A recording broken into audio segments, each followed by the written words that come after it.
seconds to get here. David Palmer will start handling the ball for Minnesota. Palmer to the 20 and down at about the 19. Let's look at the Minnesota offense. Tempers are on edge, I think you'd have to say. The offense led by Randall Cunningham. This is the second Randall Cunningham. His offensive line, they've been together 5 years. They're very effective. Led by Randall McDaniel and Todd Stussy on the left side. Jeff Christie also a key. Robert Smith, Charles Evans, Randy Moss, Chris Carter, and Andrew Glover will handle the ball for the Minnesota offensive coordinator Brian Billick. Of course, his name has been mentioned prominently in all the coaching changes from this year. He'll be a head coach somewhere. Cardinals blitz. They almost get to Cunningham. He dumped it. They have said they're going to blitz just about every play. Yeah, they're going to go after Randall Cunningham. That's their defensive line. They'll start with a four-man front, but they'll make changes, and many changes in that. The three linebackers, Patrick Sapp starting, McKinnon and Jameer Miller, who had a big week last week against Dallas. Chavis and Williams, the corners. And Dave McGinnis. He, too, mentioned when people start searching for head coaches. Flags fly. You see Simeon Rice, he was out there, and he was jumping all around because he knows it's against Todd Stussy, the left tackle. False start. Number 73 offense. 5-yard penalty. Second down. Not necessarily a good start for Minnesota. Well, it was an interesting thing that the Cardinals use a lot of 5 defensive linemen, and they did it a lot last week against the Dallas Cowboys. And on that last play, that was a 5 defensive linemen. In fact, you see it here. Well, now they're in 4 defensive linemen. Second and 15. Carter comes in motion. Cunningham pass caught by Chris Carter. He was covered pretty well. You know, Chris Carter is one of those guys that, you know, is a big, strong, physical receiver. And he gives Randall Cunningham so much confidence that you know that once you have this guy here and you just throw the ball in there, that he is going to go and fight and usually end up with it, and that's exactly what he did. He just found the hole in his zone, and Randall Cunningham threw it perfectly. David Palmer comes into the Minnesota backfield. On third down, here come the flags again as the Cardinals jump free play. Pass complete to Palmer. And they're going to take the play instead of the flag, except the play never got started, did it? Yes, it did get started because it would be the defense that jumped. Now, if the defense jumps, it's a free offensive play. If the offense moves, then they blow the whistle. So that, as you said, was a free play. Number 74. You're exactly right. And Randall Cunningham knew that, and he just stood in there. And he had David Palmer. You see David Palmer coming out of the backfield. Randall Cunningham stood patiently and threw the ball. Here's the Minnesota version of no huddle. They're up and quickly ready to go. And the Cardinals again come on the blitz. And Robert Smith gets the carry. Patrick Sapp got there almost the same time the ball did. You know, this is the same thing that they did against the Dallas Cowboys. Is what they want to do is get the pressure right in here, right now. If we just start, you see, you want to step up. See how they step up? Then they want to hit the gap. You see, right here, you don't want to give it away yet, but you want to get up there and hit the gap after they have countered you as being back off. And that's exactly what Sapp did. He timed it perfectly. Second and 14. Single setback is Smith. Cunningham drops, has time. Pass caught. Chris Carter again struggles for a first down.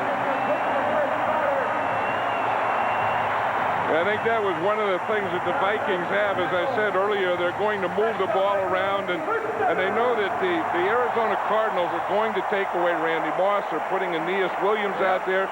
They were playing him with a lot of nickel. So if you're going to concentrate on Randy Moss, what better guy to go to than Chris Carter? Williams out with Randy Moss. And here's Robert Smith. And he can turn a shortly designed play into a first down, and he does. You know, and that's exactly what we're talking about. You know, you talk about the weapons, and here they go, and they're running, and, you know, I mean, they're throwing out there to Chris Carter, they're throwing the ball to Palmer, and then they say, well, it's about time we get a run in here, and they just hand it to Robert Smith. And watch, not only the running and the vision he has, but the run blocking. This offensive line, the Minnesota Vikings, is the best offensive line right now in pro football. Leroy Horde is down the deep back. He's in there as a load runner and a blocker. And he is a load. Horde struggles for about 4. Andre Wadsworth. You know, he said about a month ago, he said, I'm the type of back, if you need a yard, I'll get you 3 yards. If you need 5 yards, I'll get you 3 yards. But, you know, but he's even more than that. I mean, every time you say that, he can also break one through and get that 20 or 30-yard gain. And once he breaks through into the secondary, there's not a lot of anxious defensive backs to tackle him. Have you noticed that? Yeah. And if I were a defensive back, I think I'd agree. Here's Robert Smith again. Puts his head down and gets about 3. This is a fine offensive line, and I think one of the keys, John, we've talked about it often, is that they've been together as a unit for about 5 years. Yeah, and that's where it all starts. I mean, if you don't have that, if you don't have this group right here, then you can have all the Randy Mosses and Chris Carters and Robert Smiths and all those guys you want, but it's very academic, because the first thing that happens is these guys have to block. 3rd and 1. Look who the quarterback is. David Palmer.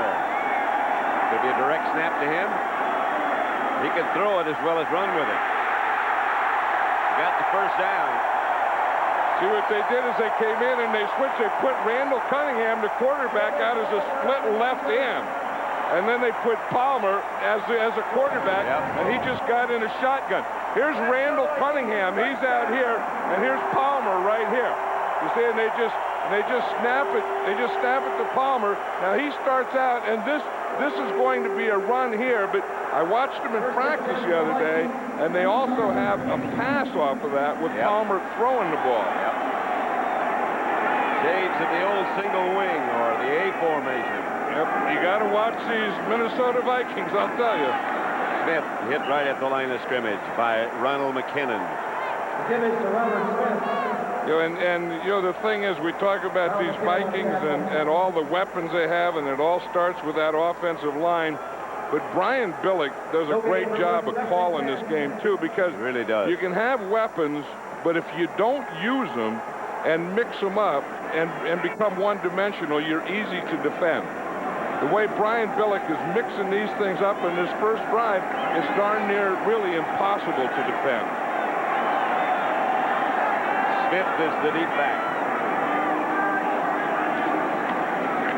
Cunningham rolls and gets it out to Smith. Inside the 5 to the 3. Lassiter. Well, it is Randall. You know, this is something Randall Cunningham is really starting out this game calm. You know, a lot of times quarterbacks start out and they're a little anxious early in the game. This is a bootleg. He fakes to the left, comes out here to the right, and just that easy touch pass out there to Robert Smith. You know, Randall Cunningham, the way he's playing now, he can throw every type of pass. With feel, with touch, when you have to throw it up and let somebody run in, he can do it. Yeah, but he's so calm. I mean, it looks like everyone is going hyper around him, and he's just staying calm in there. Horde. About the half-yard line. That's the 3 yards he got. You need a yard, I'll get you 3. I would say that they leave Leroy Horde in there again. And, you know, Robert Smith is more of a slasher, and he'll get you the big plays. Leroy Horde is your pound guy that runs inside and gets you that short yardage. And he's usually the guy, if they run, that gets the ball, or if they don't run, they fake it to him. 9-year veteran from Michigan. 2 tight ends set up this time. Carter stays in. Horde goes into the end zone. Touchdown, Minnesota.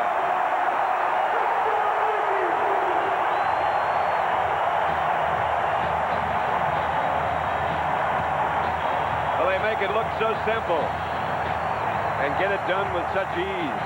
And if you're a defensive coordinator, where do you start to stop them? I mean, this drive was surgery.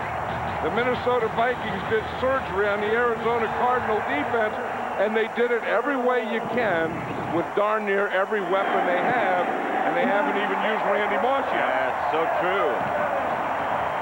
They have a trainload of weapons. 7-0 Minnesota. They took 7 minutes plus. Exploded when Leroy Horde took it into the end zone. These people love these Vikings. I mean, look at this crowd. They're giving them a standing ovation now. They're all waving the white towels. Now we're talking. Line drive kick. Handled by Eric Metcalf. Metcalf up to about the 27, and the Cardinal offensive unit will come on for the first time. 7-0. Vikings over the Cardinals. That's the Arizona defensive line in a state of shock, I suppose, right at the moment. Joe Green, the great Joe Green, talking to him. Yeah, because they tried everything on defense and nothing even slowed up that Viking offense. Plummer gives to Adrian Morrell, who can't find any place to go. Let's look at the Cardinal offense. Led by Jake the Snake. He has really come on. Jake Plummer.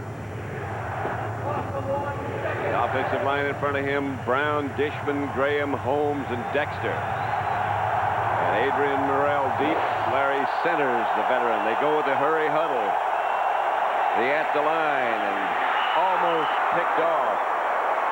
Almost picked off by Corey Fuller. Here's the Minnesota defense. They are very quick. Randall, particularly the front four. And so are the linebackers, Rudd, McDaniel, and Dixon Edwards. Cardinals again go at the line. That's the secondary. And they're ready to go in a hurry. 3rd and long. Plummer backs out. And now comes back, and here comes the flag. The noise is, no question about it, a factor. In fact, they were talking before the game that was the thing that they worried about, was hearing the snap count specifically on shotgun. Tom White is the referee. And you see what Jake Plummer tried to do. He tried to get into T formation, then he tried to get into shotgun. Then he couldn't hear, so he tried to get back up under center. And in doing all those things, time ran out on him. 3rd and 16, and you need to be very careful right here. Don't take too many gambles, Jake. They'll put this game out of reach in a hurry.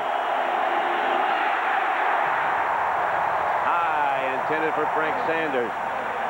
We'll check out. We have Ron Pitts with us, and he's down on the field. Let's check out with Ron Pitts how loud it is. Pat, it is extremely loud down here. Now I'm about the 20-yard line, right even with the Cardinals. And I tell you, there's no way that Jake Plummer's offense could hear him make that call. That's one reason he tried to get back under the center. It is just deafening. Back up to you, Pat. All right, thank you, Ron. You look very dapper.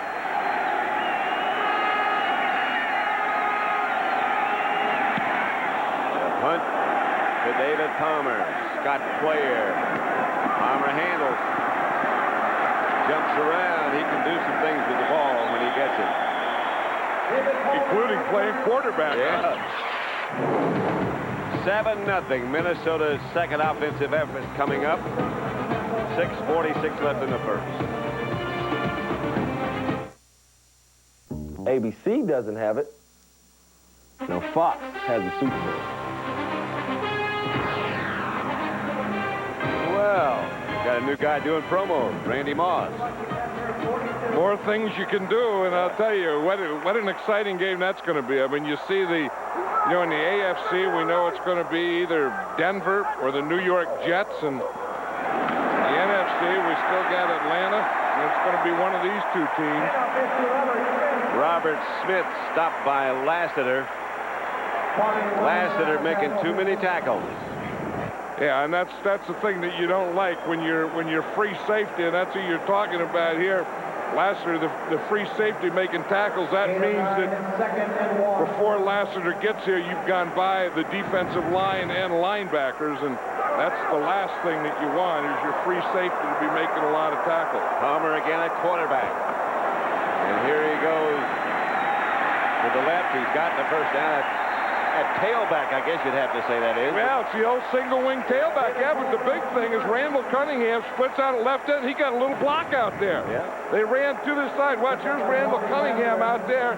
Now he comes up there. He knows that the run is to his side, so he comes up and gets in a little blocking deal there. Yeah, he does. Against Corey Chavis. Yeah. Corey Chavis is the starting rookie corner and wonder what in the heck is this? I'm covering a guy, and out comes a quarterback in front of me. He had a scouting report, a thorough scouting report on all the wide receivers, but none on Randall Cunningham.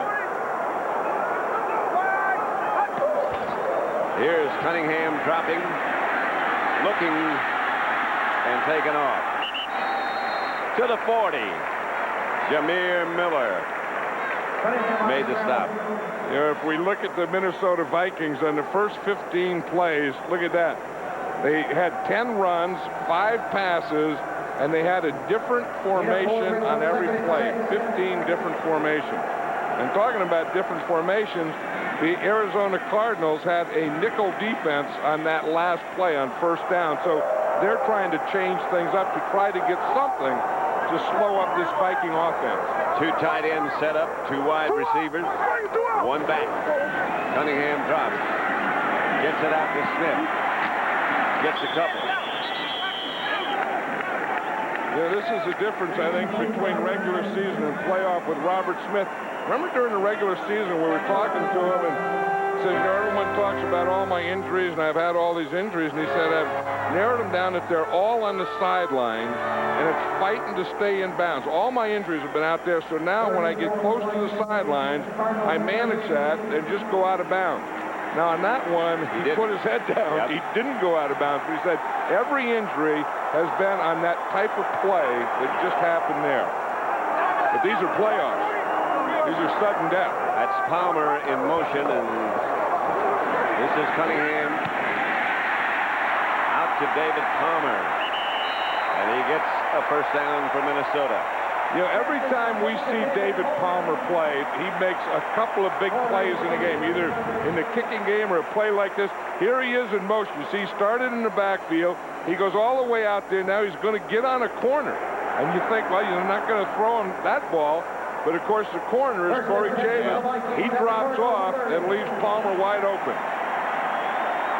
Poor Corey Chavis, he's out there, you know, he's looking to play a wide receiver all day, and then the last 2 plays, he's had a running back and a quarterback. Now he's got Robert Smith. That's Charles Evans carrying the ball, the fullback, and you won't hear much of that. Evans doesn't carry it much.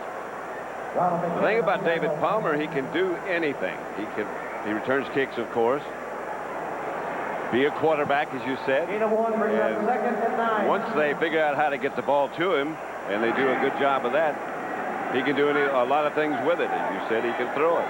And I think every game that we've ever done, every Minnesota Viking game, he's come up with at least one real big play. Yep. That's Todd Stussy again.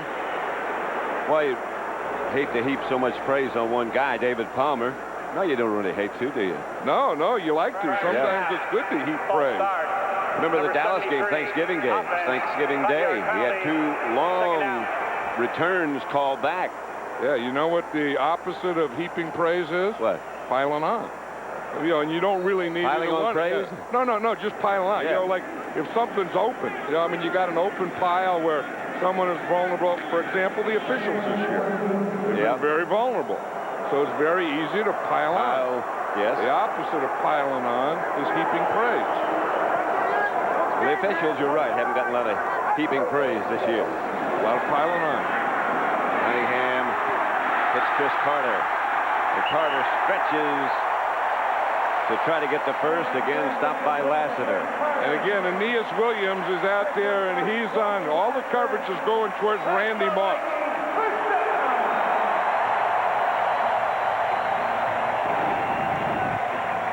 Watch Todd Stussy there after he's been offsides a couple times.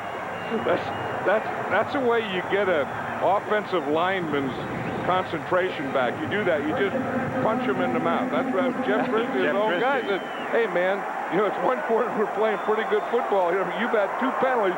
So he goes, whap. Palmer again at quarterback or tailback. As we said, he gets the pass. Oh, brought it back down. Got close to the sideline and got rid of it.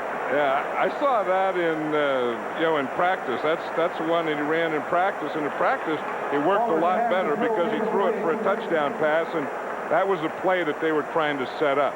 I mean, Palmer there, he's a quarterback, and he's going to come in there, and he ran to the right, and he ran to the left. Here he is here. He's going to come out to the right. Now, you see the 2 receivers here, and you'll see what he's looking at. Here's Randy Moss. He's running an option, and he's kind of covered down here. But the guy that he was looking for was a deep guy back here. That's the guy that he threw it to in practice. They can line up quickly again. This is Smith to the 10 almost. Just a little bit shy of a first. Speaking of being at practice, Friday we were there. Wasn't that a good practice? You know, everything that they do is up-tempo, and their defense is up-tempo, their offense is up-tempo, their scout team is up-tempo, and that's an amazing thing. The head coach, Denny Green, I've never seen this before, but he's done it ever since he's been at Stanford. He runs the scout team. So if they're practicing defense, he runs the offense. If they're practicing offense, he runs the defense. And boy, do they give a good look. They really do. Cunningham, first down. First and goal at about the 8. That had to be an automatic there, the type of thing. Randall Cunningham gets up, and he's looking for a soft spot or a bubble, they call it. And if he sees a bubble at the line of scrimmage, he is going to go in a quarterback sneak. You see, there's no one right in here. You see, and he sees that if he just takes the ball and just gets right in behind his center, there's no way, because the center wasn't covered, there's no way that they could stop him short of the first down. They're going to change ends at the end of the first quarter, and the Vikings have had the ball for all but 3 plays. 7-0, they lead.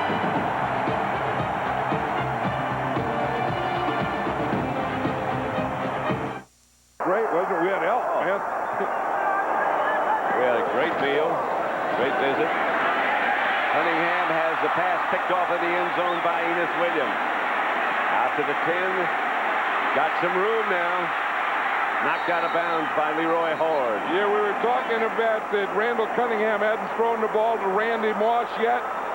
And again, Aeneas Williams is man-to-man on him. Here's Randy Moss here. Here's Aeneas Williams. He's going to try and throw the slant. You see Aeneas Williams starts up, then he backs off, and then the slant, he jumps the slant. Yep. He undercuts it. He knows that it's a slant because he can't go any deeper. He's in the end zone. So the minute that he sees this thing, you see, he just jumps underneath it and comes up with a great interception. They've stayed away from Aeneas Williams. They finally went to him, and look what happened. The Cardinals have the ball. They ran only 3 plays in the first quarter, had the ball only 54 seconds. Plummer. Incomplete. No flag. And here comes one. There is a flag. Well, until right now, their total yards has been -1. I think Randall Cunningham, when you saw him talking to Randy Moss here, he was talking, you know.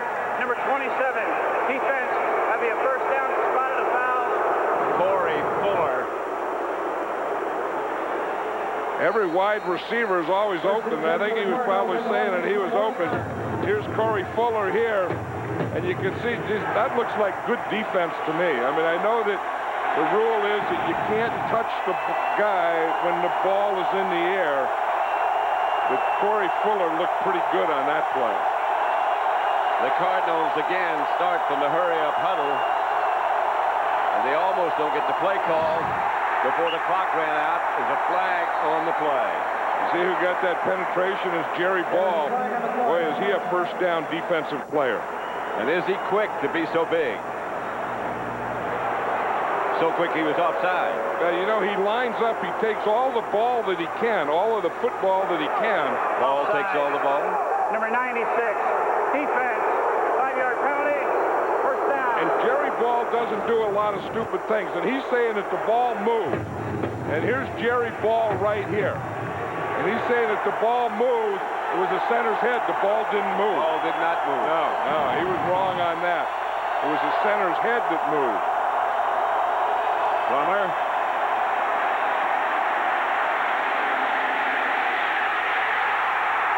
He led Robert Griffiths perfectly.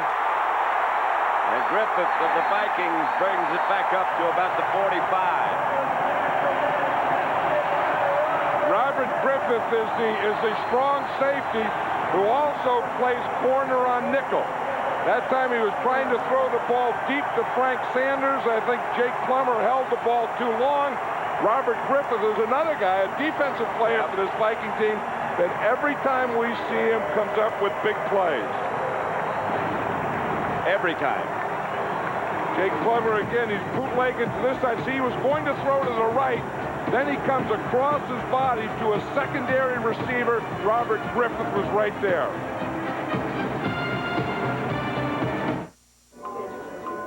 Don't worry. Griffith here, and the reason he makes the interception is when the tight end blocks, he's free. So he just drops right back here. Frank Sanders ran a crossing pattern, and Griffith comes up with the interception. See, the tight end blocks, so Griffith just keeps getting depth, and Frank Sanders really ran the pattern right into him. 3 wide receivers set up for Randall Cunningham. Robert Smith deep. Cardinals showing blitz. The Vikings pick it up, and he's going to. Moss makes the catch. Inside the 20, the remarkable rookie, Randy Moss. Yeah, he was telling us the other day that he says, if I'm even with the guy or in front of him, chunk it out as deep as you can. If the guy is in front of me, then just throw it short. And you see Aeneas Williams is in front of him, so he threw the ball short, and Randy Moss came back and get it. You see if the guy is on that side of you now, that's a new thing that they added. Yep. Beginning of the season, it was just let me run and you just chunk it deep, dog. And now it's I'll run and you chunk it deep, dog. Unless the guy is in front of me, then you throw it short and I'll out jump him. And that's exactly what he did. Actually, it's pretty good coverage by Aeneas Williams.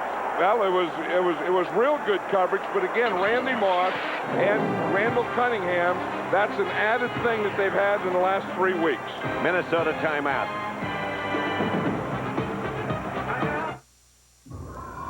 Hey, baby, you're a donkey! And that's John Randall talking. Sunday, January 24th, it's the blockbuster 16th annual All-Madden team. We've seen some great players this season. We've picked this All-Madden team.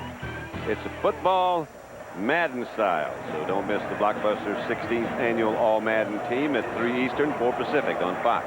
You know, and you can bet that there's going to be a lot of players off this Viking team on that team, including the guy that was said, now you're talking. John Randall. Yeah. You don't pick an All-Madden coach, do you? I have, you know, I mean, we've had everything, you know, from time to time. We've had, you know, we've had coaches, we've had kickers, no kickers, we've had animals, we've had kids, we've had guys that climb ceilings. And I remember one year I was the kicker emeritus, and next year I didn't make it. Well, the All-Madden teams knows no boundaries. Smith nudges it down to about the 15, picked up a couple. Picked up by Patrick Sapp. Yeah, but that was, you know, that catch again by Randy Moss was the one that he was telling us about, that, you know, that he could get even with anyone and he could get by anyone unless the guy just ran deep. So he had to add the third thing. If the guy just runs deep and doesn't let me get by him or even with him so I can get by him, then just throw it short and I'll jump up and get it. And that's exactly what that play was. And that's what he does. Cunningham. Incomplete. Had a chance to be picked off by Jameer Miller. Yeah, but what time he had. I mean, Randall Cunningham looked to his left. I mean, you talk about read and progression. Watch his time. He's looking to his left, pumps to his left, comes back to the middle, pumps to his middle, looks to his right, and finally throws to his right. if you have that kind of time, you either have outstanding pass protection, or you have a very, very poor pass rush. And if Jameer Miller didn't stick up his hand, Robert Smith was open. That would have been complete. Look at Simeon Rice down here. He's going against Todd Stussy. He hasn't gotten close yet. Stance looks good. Touchdown. Andrew Glover, the tight end, and we haven't mentioned him yet. We haven't gotten to him.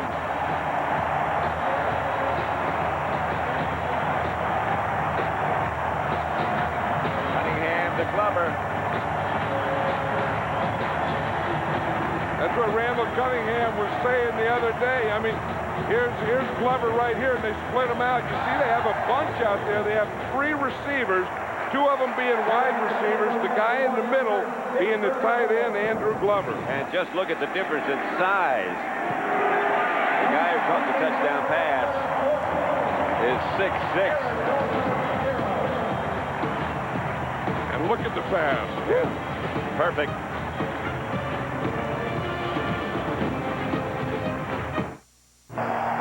Minnesota 14, Arizona nothing. Second quarter. When this ball usually from Mitch Berger usually goes in the end zone or through the end zone. This one can be returned by Metcalf. But maybe it was a mistake. Chris Walsh down to make the stop at about the 15.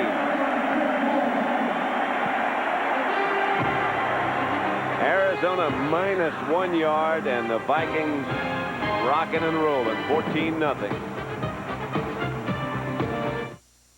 First and 10, Arizona at their own 16.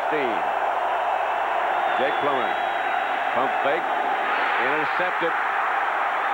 Robert Griffith again, his second interception. They won't even have to move the sticks because the Vikings will have it inside the 20. First down. Yeah, Robert Griffith, we were talking to him the other day, and he said that he lost 8 pounds to play this game because this game is more about coverage for him than it is playing against the run. And I'll tell you, those 8 pounds that he dropped, he's playing today at 192, has really helped him. Here you just see he's just free. And he's just sitting back there, and he's reading Jake Plummer. That was not about a great interception. That was about a poor or high pass. A high pass by that man, Jake Plummer.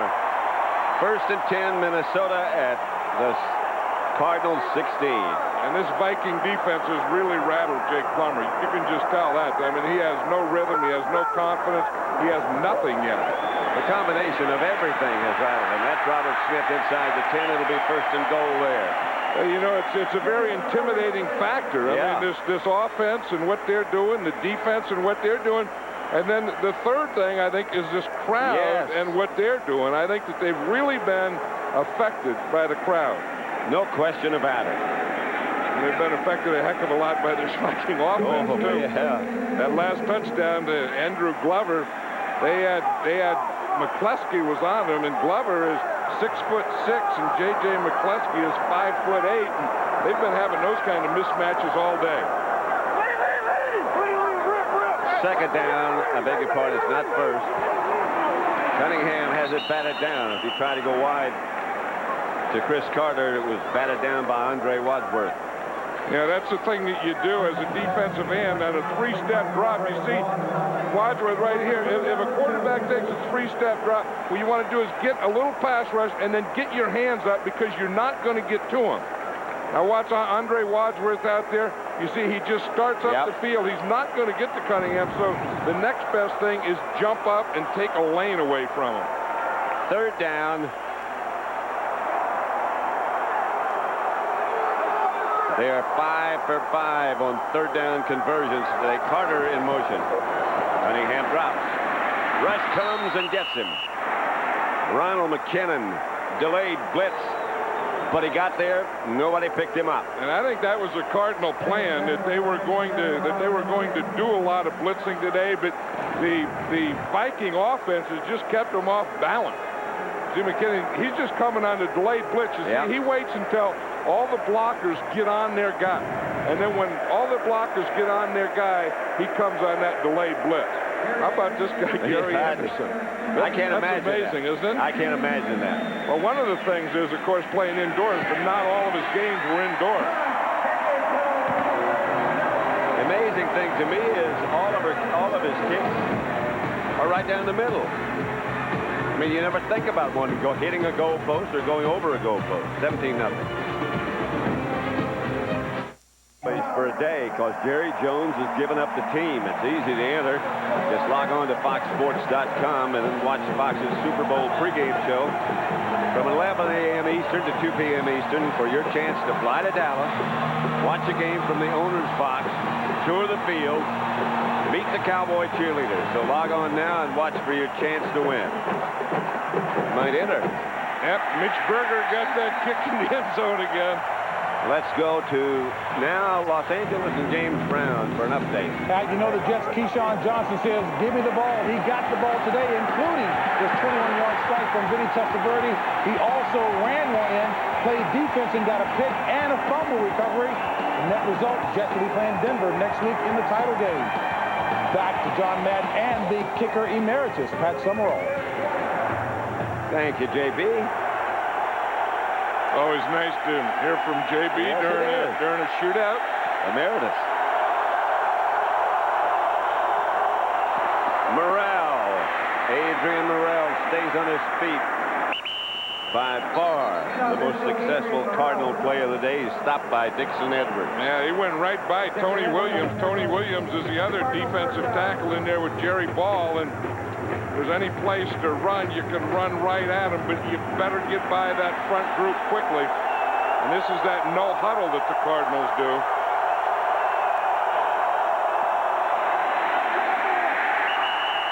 Morrell again, no gain. Stopped by Ed McDaniel. He's had a great year. Yeah, you see, we can see this at the line. And in fact, the Cardinals started to do that. Then they decided to go in a huddle. Jake Plummer has two signals. He can either signal to huddle up, and they come back, or he can signal at the line. The first one was at the line. This one was a huddle. Ron Pitts said they had decided to go on a quick count to try to take the crowd out of the game. Plummer outside to Larry Centers. Centers outside the 40. About the 41. And Jake Plummer has to get something started, and that's it. I mean, that's the first pass that he completed. And you know, any quarterback, you know, I mean, it's easy to say a young quarterback has to do that to get confident. I think any quarterback has to get that first completion. You'll get something to build on, and when you're in the second quarter and you still hadn't had your first completion, you start to get a little frustrated, and I think that happened to Jake Plummer, or is happening to Jake Plummer. They need 3 for a first. Jake goes on the fade pattern to Rob Moore, and he'll get the first. Yeah, see, anytime you see a press coverage, that could be an automatic. Now, here's a press coverage right here. And you see he gets right by Hitchcock. That's a heck of a move by Rob Moore. Yeah. Not making the catch, but that move, that swim move, in fact, that's a defensive line move to get away from the press corner because you know that you're going to get that quick up. And they hurry up again. Morrell gets away from one tackler, gets the ball ahead, stopped by Tony Williams, but gets 3 or 4. Now we can see the at-the-line huddle right here. You see all the guys come in. Jake Plummer tells them all what to do. Now they go out to their assigned position. They give them the formation and the play. Ready to go with more than 20 seconds left on the play clock. Morrell. Lost. Flag on the play. Yeah, that's the good news of that fast-paced offense is that you can get up and you can get a lot of plays off, but if you don't get first down, then it works against you because what it does is it brings your defense right back on the field. And they don't get much time to rest. Number 90. Offsides against Minnesota. Derek Alexander. Mark Trestman was saying last night, and other members of the Cardinal staff were saying, is Foge Fazio handles the defense for Minnesota. Yeah, you see what Foge is doing there is he has the wristband. Now, if they use the at-the-line huddle, he's going to use hand signals. If they get in the huddle and he has his normal time, then he calls those defenses off of that wristband. Deep is Morrell. Plummer. Incomplete. Flag on the play again. I started to say, Mark Trestman was saying that this hurry up, this at the line business fits the personality of Jake Plummer. It does. The Vikings were in a zone blitz. Derek Alexander dropped out. Number 96 defense lined up in the neutral zone. It's a 5-yard penalty. That's Jerry Ball.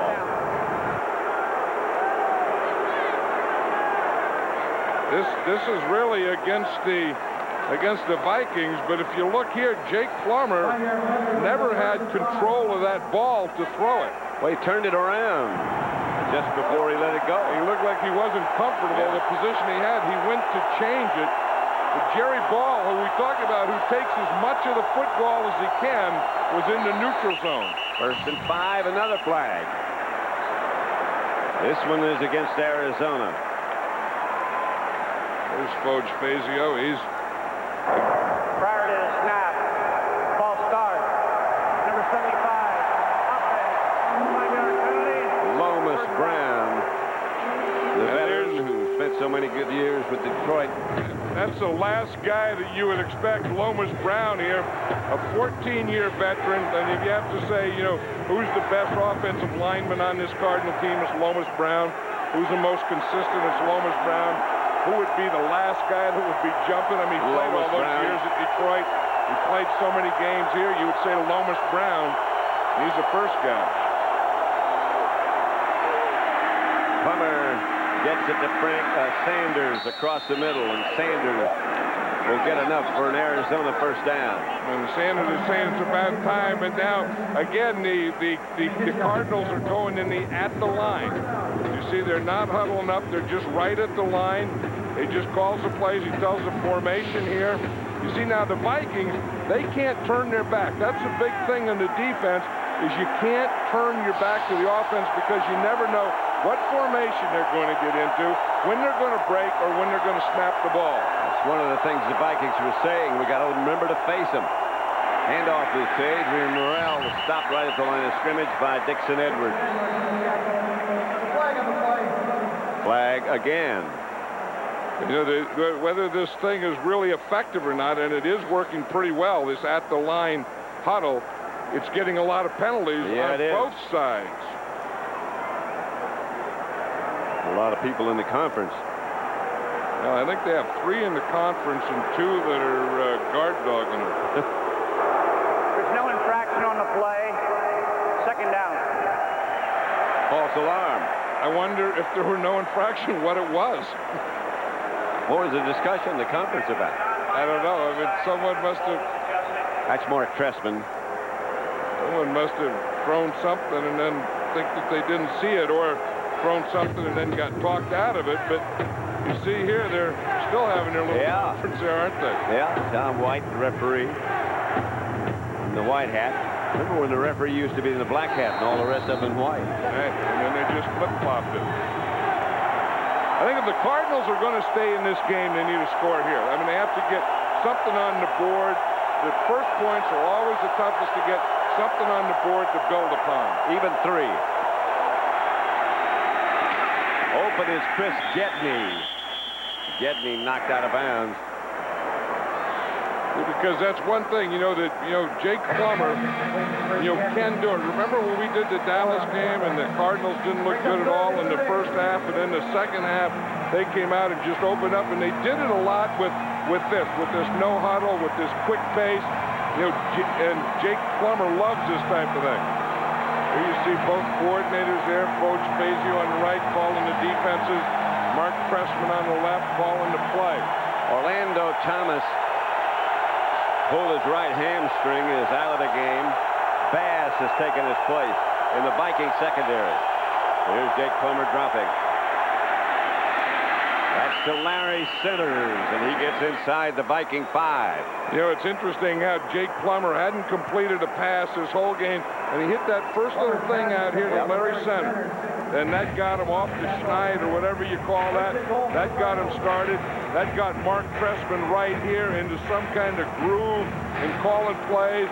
That put Coach Fazio a little on the defensive, and the flow is starting to change right here, or started to change on that first reception by Larry Centers. Plummer's 5 out of 5 on this drive. Knocked in the air, incomplete, a flag on the play. Corey Fuller hit Rob Moore a little bit too early, in the opinion of the officials. Well, that was that slant, and remember how Aeneas Williams had played it earlier. Corey Fuller tried to play it like that. Pass interference. Number 27, defense. Foul occurred in the end zone. The ball was placed on the 1-yard line. First and goal. You see, here's Corey Fuller here. He's right here, so he's going to come in, and he's looking in at the quarterback. You see, when he tries to get inside, right there's a little bump on Rob Moore. Did it with his body. And you see what Aeneas Williams did. Aeneas Williams undercut that thing and got an interception. Corey Fuller tried to ride it in from behind, and when he tried to go over the top, he got the penalty. Mario Bates is deep. He gets the call, a carry, he doesn't make it.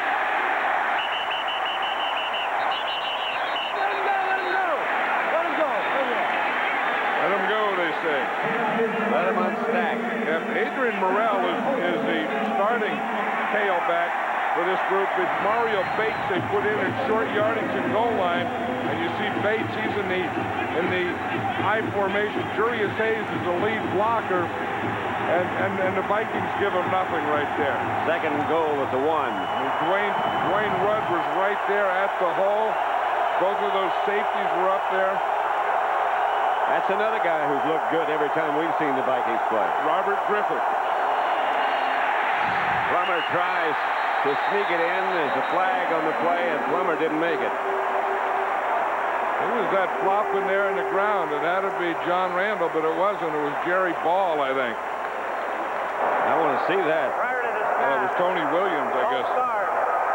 Number 75. That's a tough penalty. 5-yard penalty. Second down. Lomas Brown. Yeah, they call it again on Lomas Brown. Nope, that's not Lomas no, Brown. it's not. I'll tell you who it was. There was a guy next to Lomas Brown who was Mike Devlin. Yep. He's a backup offensive lineman, comes in on goal line. Playing tight end. And plays tight end. What a tackle on Jake Plummer. All that's going to do is knock him back and get him out of a running situation. 4-3-9. Going to reset the clock. They lost 2 seconds. But that they also lost a run position. 4 minutes, 39 seconds. Thank you. Because of that penalty. So now I would think that on second down that this would be a passing play. The Cardinals are in 4 wide receiver look.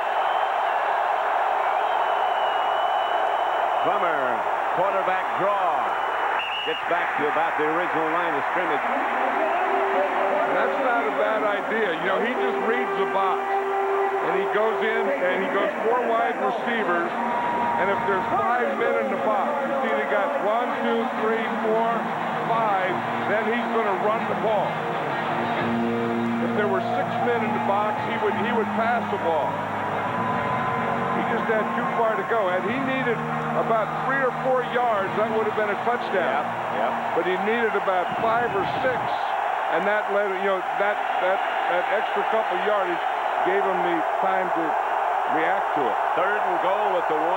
Bates is deep. Plummer's going to throw it. Does throw. Incomplete. Gedney couldn't find the handle. Thought he had it for a moment. Well, Jake Plummer finally got something going. The Cardinals got into a roll here, so now they can start playing offense. Gedney is a backup tight end, and they like him in the passing game a lot, and they throw to him. That's a perfect pass. I mean, he was right there. Jake Plummer threw it exactly where he had to. Chris Gedney just dropped the ball. No field goal. I can't believe this. You don't have to do this early in the game. Adrian Morrell is deep. Fake is to him. Jake Plummer looking. Got to throw it to somebody and throws it out of the end zone. The Vikings stop them from scoring, but there's a flag on the play. Yeah, and that, I mean, I've always said that the toughest points to get are the first punch. You always get on the board. I can't see them going for that on 4th down. Personal foul. Roughing the passer, number 57. Get the quarterback out of bounds. That'll be a first down. Wow. Look at this. Jake Plummer throws that ball. Dwayne Rudd comes across. Watch Rudd. He's trying to avoid that. He's not trying to hit him, or at least he put his arms out like he was trying to avoid him, but he did hit him with his chest. Oof. Cardinals dodged a bullet there. I mean, this is going to be a tough call. Yeah, that is a tough call, but the thing is Rudd could have stopped. I mean, he put his hands out there, but he could have stopped. The key to the whole thing, I guess, is that was 4th down. Now it's back to 1st down. They got 4 more pops. Yeah, and the mistake that the Cardinals made, they got erased. They had an eraser on that pencil. Oh, boy. Do they ever. Bates gets in the end zone. Touchdown, Arizona. Touchdown, Cardinals. You saw Vince Tobin's signal go for the extra point. Don't go for 2. Yeah, well, they finally got on the board, and Jake Plummer is getting some confidence now. The offensive line has some control. They got a break by getting that penalty when they elected to go for it on 4th down, and now they're back in this game. Yeah. But again, it all started with that little pass to Larry Centers, and that's why Larry Centers is so important to this Cardinal offense and always has been. 13 plays, 80 yards, 7 minutes, 52 seconds. That was the second play, the play you're talking about, second play of that drive. Flags on this play. And isn't it something how the tempo of this game has changed? When the Cardinals went to that no huddle, it changed the whole tempo, and we've had about 7 or 8 flags since that point. And how about the noise? Listen, the crowd has settled down. 94 offense, a 5-yard penalty, retry.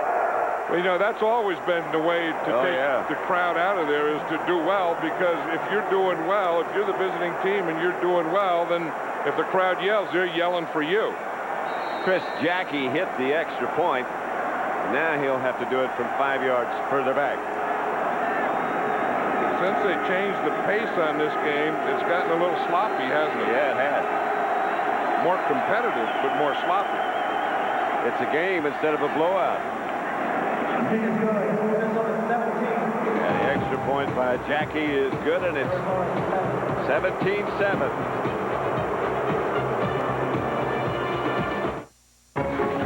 Thanks, Dad. You can't do this with Caravan. Thanks. You can't do this with Voyager. Thanks, Pop. Next big adventure from the mind and mouth of Eddie Murphy comes a groundbreaking new show. Catch the world premiere of the PJs tonight at 8:30, 7:30 Central after an all-new Simpsons on Fox. Well, Jake Plummer finally got into a groove here, and again, they had that 4th down penalty, but that was a good call by the officials. I mean, Dwayne Rudd could have stopped and didn't, and hit Jake Plummer out of bounds on 4th down. That's David Palmer, breaks away. Up to about the 26. He makes things exciting.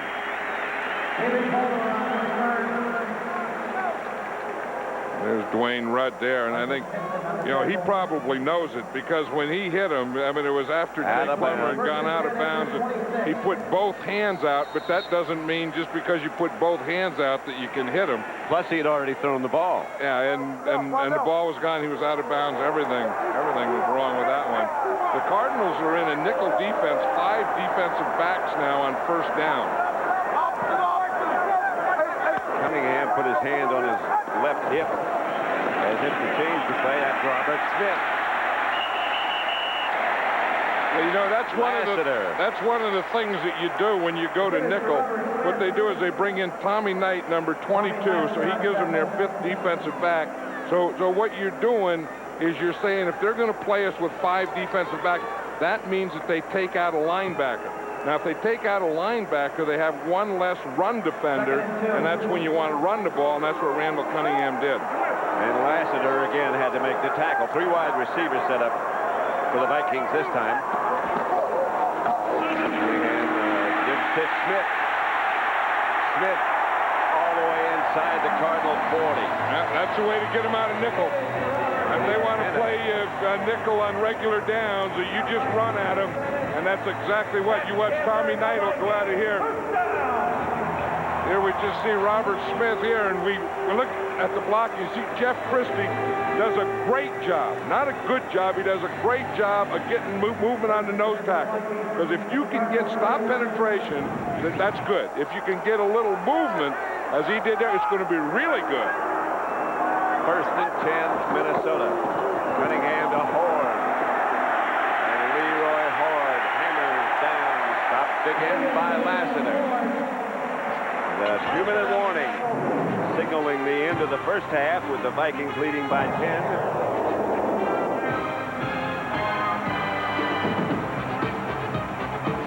At next Sunday. Coverage begins 11:30 a.m. Eastern Time, either in Atlanta or here. The Falcons have already won, led by Jamal Anderson and tenacious defense. The 49ers fought valiantly, didn't they? They sure did. Smith again steps in and out of tackles and gets enough to get down to about the 22-yard line. You know, that's one of the things we talked about. What started this running here of the Minnesota Vikings, it was a nickel defense. And anytime they use nickel defense, the way you run them out of nickel defense is by running the ball. But I think then they found something that's pretty good here, and running is also a way to get control back of the game. Another one of the many things they do so well. Carter, no! Well, you aren't going to see that very often. No, and you know what? I mean, Chris Carter's a great receiver, and he's even better when you get in the red zone. He got too close to his body. Yep, that's exactly what happened. But he had it out there in his hands, and I think as he brought it into his body, I think it hits his face mask. Watch him, it's in his hands, and he's bringing it into the body, and then it hits his face mask, and it bounces out of his hands because it hit his face mask. Go right. If he's just hands, that's a touchdown. It doesn't hit that face mask. Cunningham's going to try again. This is out to Andrew Glover. Randall Cunningham was telling us the other day that that's what he likes about Andrew Glover, that with Randy Moss and with Chris Carter, and he said they start taking those guys away. He said they have to give me Andrew Glover, and he's such a big target. I mean, we said before, he's 6'6", about 260 pounds. Just watching him the other day and standing by him, I said, holy moly, I had no idea this guy was that big. I didn't either. I remember him when he was with the Raiders. Yeah. That's Leroy Horde. Coming up on the Visa halftime reports, JB, Terry, Howie, and Chris will have first half analysis, plus highlights of the first game, the Jacksonville, New York Jets game. And our Fox Sports ticker will have up to the second stats. That's all coming up on the Visa halftime report.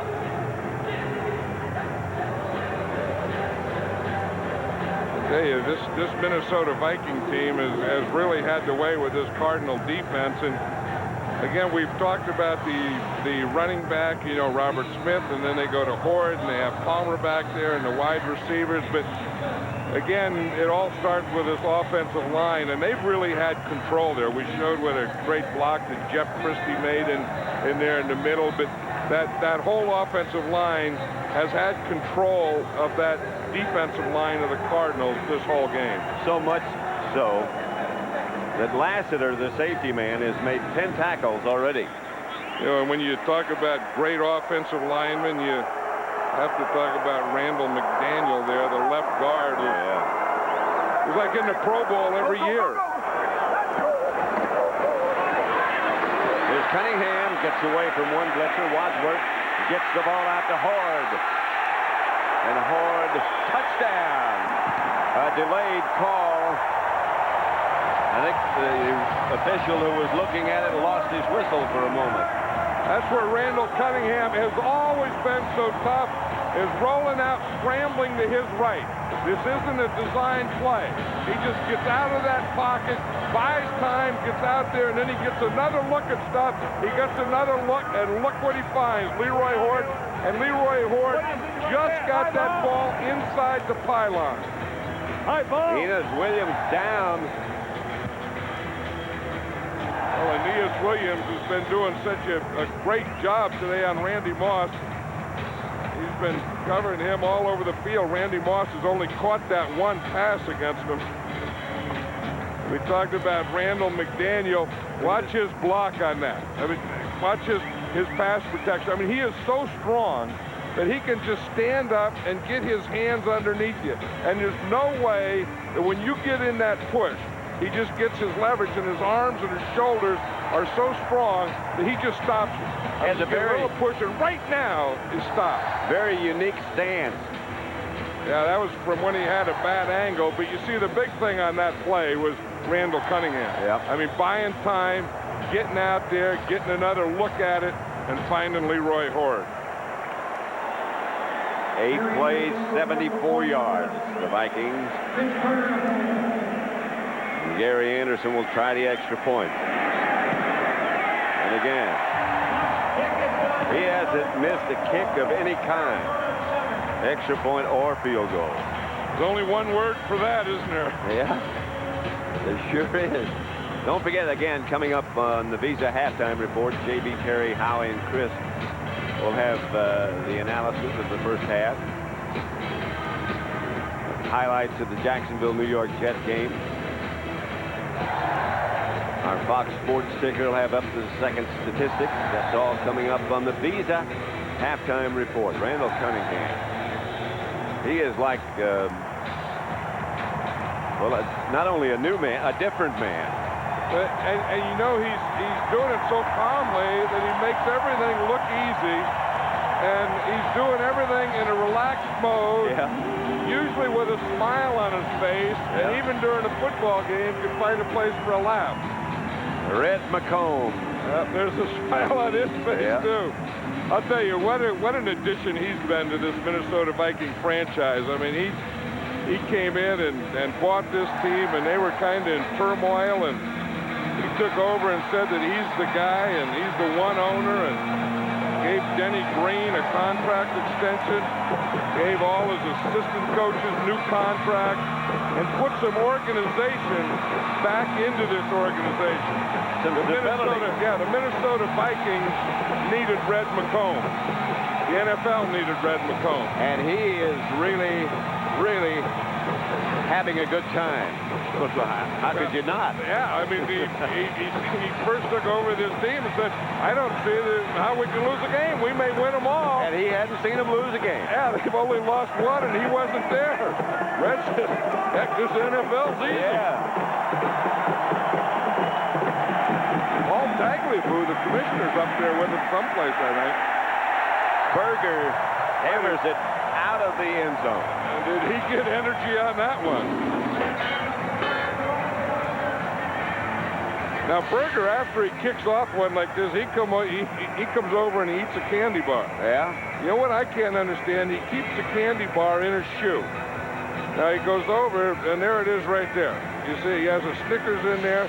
He takes a bite of Snickers, but, you know, in all the years then he that puts I it back in the shoe. I know, but of all the years that I coached and all the teams that I had, any time that a guy would have a candy bar, someone else would eat it. I don't know why all the other players leave him alone. Why some guy... Because it's in his shoe. Yeah, but that's wrapped. I mean, who's candy in a football game? I'd eat a candy bar out of a shoe. Somebody else's? Larry centers. He's got it. In case he wants to know what time it is, he's got his watch in there. That has to be a kicker's thing. He said the other day, he said, you talk about the candy bar, you talk about the shoe, you talk about what? He said, how about the fact that I'm a good kicker? And I said, yeah, okay, you're right. You know, sometimes a guy has a little quirk here and there, and kickers tend to have little quirks here and there, and they do indeed. Then you tend to get on their quirks, and you forget how well they play. I've always maintained that that was the bottom line. Well, Mitch Berger, plays very well. I mean, we know that I mean, he gives them such good field position. I mean, when he kicks the ball off, the best friend of a kickoff coverage team is a kicker that kicks the ball into the end zone. And that combination of Mitch Berger and Gary Anderson is something on this Minnesota Viking team that doesn't even get talked about. By the time you get through their offense and a few defensive players, you never get into the fact that, hey, these kickers are also the best. Well, how much? There they are, and that's what they've done this year. That includes today. They have 42 touchbacks. That means the ball is kicked in the end zone and they don't return it. And Gary Anderson, like I said, there's only one word for that. Yeah. You got it. Well, how much time, I started to say, how much time do the special teams spend on the field? They say it's about 15%. Didn't George Allen figure that out one time? Yeah, I mean, or more than that, yeah. I think. But, and it has to be given equal time in all areas. Jake Plummer, receiver, the intended receiver, fell down or was tripped. It was Rob Moore. It was funny how the Vikings, took back where they let the Cardinals, get a little play, get a touchdown, kind of get some rhythm going, and then they took back control of the game, and the way they did it was with their offensive line and the running game. And then that rested their defense because of the long drive. Now the defense can come in there, they're fresh, they can go after them, and all these things is what team play and chemistry is all about.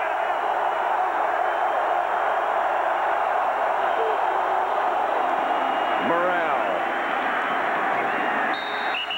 Taken down by Jimmy Hitchcock. He's been another great addition to this Minnesota defense. Well, it's one of those things that that's where they were vulnerable. That last year, the Minnesota Vikings were a good offense, but you could also score a lot of points against them, and they needed a corner. They got Jimmy Hitchcock. They got him from the Patriots, brought him in there, and he really solidified that right corner. He's given him 7 interceptions. Yeah. And he's a guy that really studies hard and, does film work and is a smart football player, and that has helped this defense out along with the offense being so strong. What the heck was Chris Carter doing? Did he have his shirt halfway off or halfway on or something? He had something like a flak jacket on, or a mini flak jacket. Well, he has a belt that's too high for a regular belt. Yeah. And it probably got a little tight. It's like, how you see, he knows it's halftime. He's not going to play anymore. So how after you have a big meal, you always loosen your belt or just open it up? Yeah. I think this first half has been like a big meal for Chris Carter. Indeed.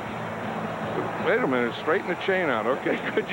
You see the chain flop in there? I did. Huh? There was Scientific game. There was a chink in that man's armor. They talk about computers and something's wrong with the chain. It's more than it looked like when it was out there before they got the chink out. I think there's a couple extra links in that chain that they that they put the thing too far up. There it is. Look at that. It's wrapped around the pole. There you go. It just popped out. Now, after you get the chink out of your thing, then you got to pull it again. That could be vital. It could be very vital, but that's just halftime. That's the end of the first half with the score. The Vikings 24. The Cardinals 7. This Fox NFC divisional game will continue with the Visa halftime report after these messages and a word from your local Fox station.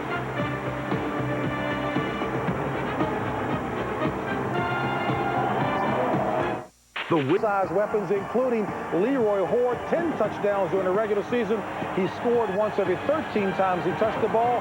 He scored there. That made it 24-7 Minnesota at the half as we welcome you back inside of Studio 2A. Chris, Howie, Terry, yours truly, James Brown. Kareem Abdul-Jabbar once said about his Lakers, we have far too many weapons and too many ways to use them. Minnesota certainly has a plethora of weapons. Yes, yes, yes, they do. Lots of them. One of the things that I said on the pregame show was that there's one other guy that no one has really mentioned, that running back, actually receiver, kickoff return specialist, David Palmer, out of the University of Alabama. He was an option quarterback there. He was a high school quarterback. Well, here out of the shotgun, he takes the snap directly, goes around the right end, first down. Well, they're not through yet. Now he goes in motion, wide right, double wing right. Cunningham fires a quick little hitch to him. He turns it up the field, another first down. And then later from the shotgun, David Palmer rolls right and then attempts to throw a pass. So what Brian Billick has done is gotten everybody involved in this offense. Everyone, including running backs, wide receivers, has caught a pass. And Jake Plummer, for as great a player as he's been this year, he fell into the Vikings trap that so many quarterbacks have. The Vikings are going to give you the short ball control passes underneath, but they're not going to let you work it down the field. Jake's with the pump fake, a little look late down the middle, gets picked off, had 2 early interceptions, really turned this thing around. Now on the one long drive that they had down the field, he got back to it. Dump it off to the back, dump it off to the tight end, work the ball down the field. The Vikings let you have that one. They're not going to give you the big shot. Yeah, I agree with John Madden. The Minnesota Vikings reestablished in that last drive. At that point, Arizona held them out of the end zone on 2 long drives. Once an interception, held them to a field goal another time. That last touchdown really hurt them. Over 20 minutes in time of possession. The offensive line in the running game is a slow, methodical way to get beaten. That defense has to be tired. Jake the Snake led them on a 7-minute, 52-second drive, their longest time possession drive of the year. That defense right now is in that locker room with their tongue around their shoes. That's when fatigue sets in, and that's when you have bigger plays. Take away something. I don't care what you do. Robert Smith, 81 yards rushing, everybody's take away something. There's 11 holes in the boat. Take away the running game. There's 11 holes in the boat. You got 10 throw it. You're going to get. That's the only way you got a chance. You got to take away the running game. The AFC title picture now is all set in terms of who will be playing. It will be the New York Jets against Denver. Keyshawn Johnson played a big role for the Jets today. Warming up, Vinny Testaverde back, down the middle, post route. Where's the linebackers? Where's the safeties? I don't know. There's your touchdown, 7-0. Keyshawn Johnson on a reverse, 10-yard touchdown, 17-0 Jets. But back comes Mark Brunell as he'll find Jimmy Smith, 19-yard, great catch in the end zone, 31-21 at this point. And then Hail Mary pass, down, who's up, who makes the grab? You got it. Keyshawn Johnson with an interception. He ran for one, he caught one, he intercepted. Hey, the Jets are absolutely, right now, the most prolific offensive football team in the American Football Conference. Jets will now be playing Denver. That'll be next week. And our own Susie Colbert was at the Meadowlands, caught up with Keyshawn. Well, Keyshawn Johnson certainly knows how to make a statement. Your first catch in the postseason is a touchdown. Well, you know, I think that the things is we wanted to come out here and do some things to exploit their defense in the passing game, and we did it. Our coaches had a wonderful game plan for us, so I'm just excited at the fact that we get an opportunity from 1-15 2 years ago to play in the AFC Championship game. All right, and speaking of that AFC Championship game, Jets back in the title game for the first time since 1983, but they're 0-3 in Denver. The Jets made a lot of great plays out there today, but they also made a lot of big mistakes. They only have 19 players with playoff experience. They got away with the mistakes out there today, but next week against the world champions in Denver, they have to clean it up. Last Jets victory in Denver in 1978. But you like the Jets. You say they are playing the best? I think they are. They are. I think they're absolutely playing the best. All righty, folks. With that in mind, 24-7, the halftime score here. We will rejoin Pat Summerall and John Madden after this.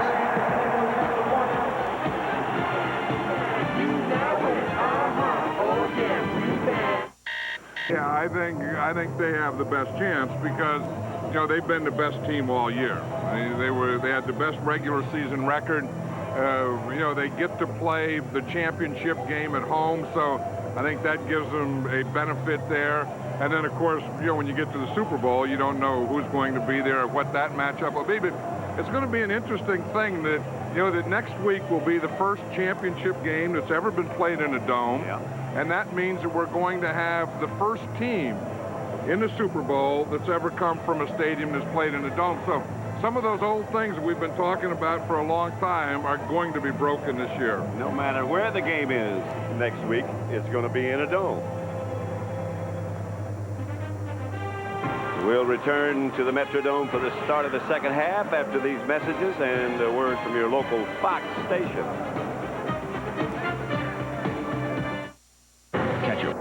And Cardinals have both returned to the field. Let's look at halftime statistics, John.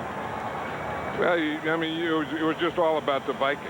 If you look at the rushing yards, 124-20, and that's where you really control time and the clock. And, you know, when you have this, then you're usually going to get that. But the Vikings also had everything else. I mean, they had the pass yards, they had the total plays, they had one less turnover. So in that first half, the Vikings beat the Cardinals every way that a team can be beaten. 21 carries, Metcalf back deep for the Cardinals. Quarterback comparison, Plummer 6 out of 12, Cunningham 11 out of 16, 2 touchdowns, 1 intercepted. Jake's had 2 intercepted. No, excuse me, go ahead. No, I was just going to say that's a halftime comparison, but really Jake Plummer didn't even have a completion in the first quarter. So those numbers were Jake Plummer's passing numbers were about second quarter numbers. And 1 drive almost. Let's go down to Ron Pitts now on the sideline. All right, thank you, Pat. I talked to Vince Tobin. He said the big problem for us is that we are not wrapping up and we're not getting off blocks in our front defensive four. It's not a matter of fronts. It's not a matter of getting caught with the nickel personnel in the field. We got to do a better job of getting off blocks. I talked to Brian Billick, the offensive coordinator for the Vikings. He said, I feel confident we can run the ball whenever we want to, wherever we want to. I'm going to hold on to that and play action pass and look for the deep ball when I get a chance. Pat, back up to you. Well, the Vikings certainly made like Brian Billick knew what he was talking about. That's Adrian Morrell. Hit by Derek Alexander. Picked up about 3. You know, and part of that, you know, Vince Tobin was talking about that his defense has to get off blocks. I think you can say the other side, you know, like we said in the first half, that Minnesota offensive line has done such a good job of not letting them get off blocks, of sending them, putting them back and getting angles and doing all those things. They were almost perfect except for a few blitzes. Those guys keep burrowing. It's going to be tougher to get off blocks. Pass caught by Metcalf. And he's going to be short of a first down by about 3. Corey Fuller really played that one well, Pat. I mean, that's the thing that you want to do. You want to be under control, and you want to have your knees bent. Watch Fuller out here in this tackle. Metcalf catches the ball in front of him, but watch how he breaks down, bends his knees, doesn't go for anything, just keeps his head right in front of his numbers, his head up, his eyes up, his knees bent.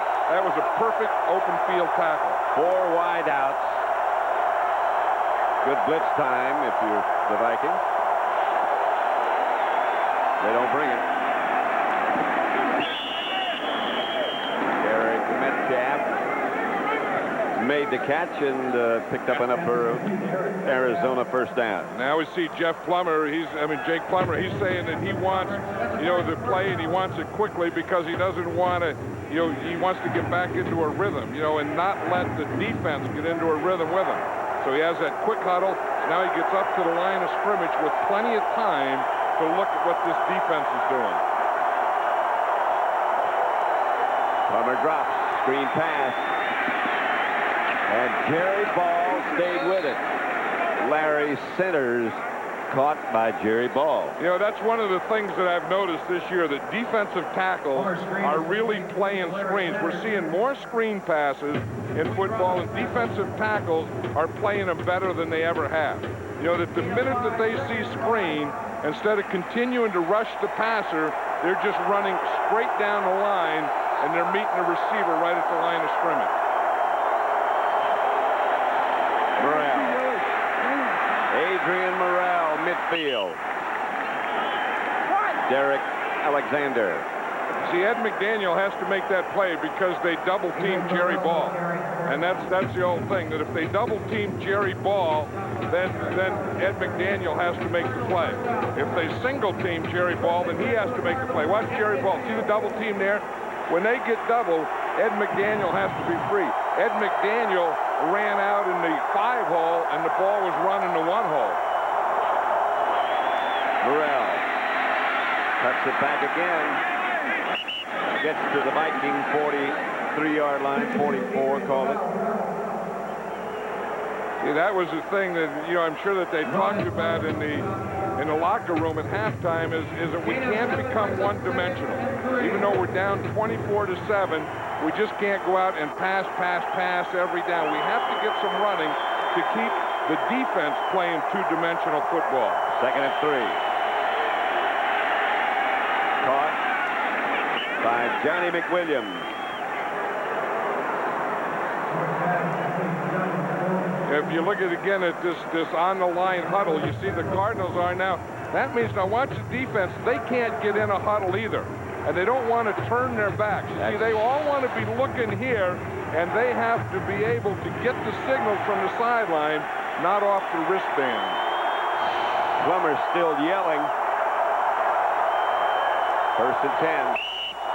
Back to Morrell. Flag on the play. John Randall. I thought I heard a whistle, too, Pat. I thought I heard a whistle before the ball was snapped. In fact, if it's against the offense, we did hear Prior to it. the snap, false start. Number 64, offense, 5-yard penalty. First down. James Dexter, who's been playing pretty well. Yeah, he has been playing pretty well, and that's a funny time to have a false start because he's the right tackle, and the ball was being run to the left side away from him.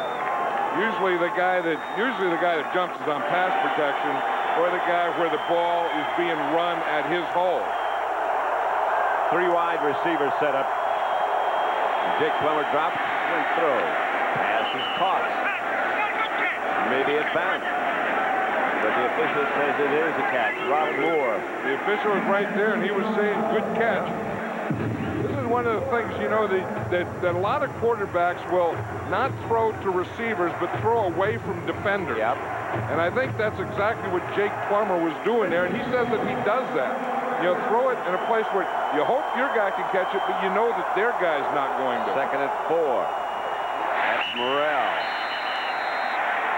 Stopped by Tony Williams right at the line of scrimmage. I'll tell you, the guy that really stopped it was Dwayne Rudd. They were trying to get a lead on him, and he stopped Larry Sanders. Watch Dwayne Rudd here. When he sees this run coming, he is really going to hit this thing, and he gives him no hole there. See him hit it there and take on the lead block? Yeah. And now when he did that, that forced the ball back to the inside. 3rd and 4. Rudd blew that thing up.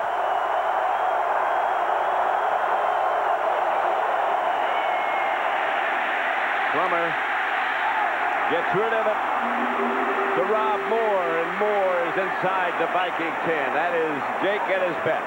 Yeah, that's why they call him Jake the Snake, because he's never out of it. That's the way he plays. I mean, he's always having fun, and he's a guy that the ball is always alive. And you see, he steps up here, then he moves around, and they got hold of it. He throws it back across his body, throws it to the other side. Up over his head. Well, he says that he practices throwing from every angle. He calls it practicing the clock. He says because you don't get to throw the ball just perfectly every time. Morrell gets down to about the 2. Yeah, that's pretty good running here. Like that last one that Jake Plummer threw, that was his first completion of breaking the pocket, and that's usually what he does so well. But I think the thing, you know, we talked about how Minnesota lost control there for a little, lost some momentum, and they got it back with their running. The Cardinals are getting it back with their running. Plummer didn't get in. Pass was complete to Sanders, but didn't break the plane. Corey Fuller has made 2 real good tackles on this drive. We talked about the earlier one in the open field tackle, but watch him on this one. Watch Corey Fuller right here come up and whack. That's the thing. He just knocked him right back where he came from. I mean, that was a tackle. I mean, you get underneath, you get leverage, and you just give him a lift. They need about a foot. Mario Bates is in.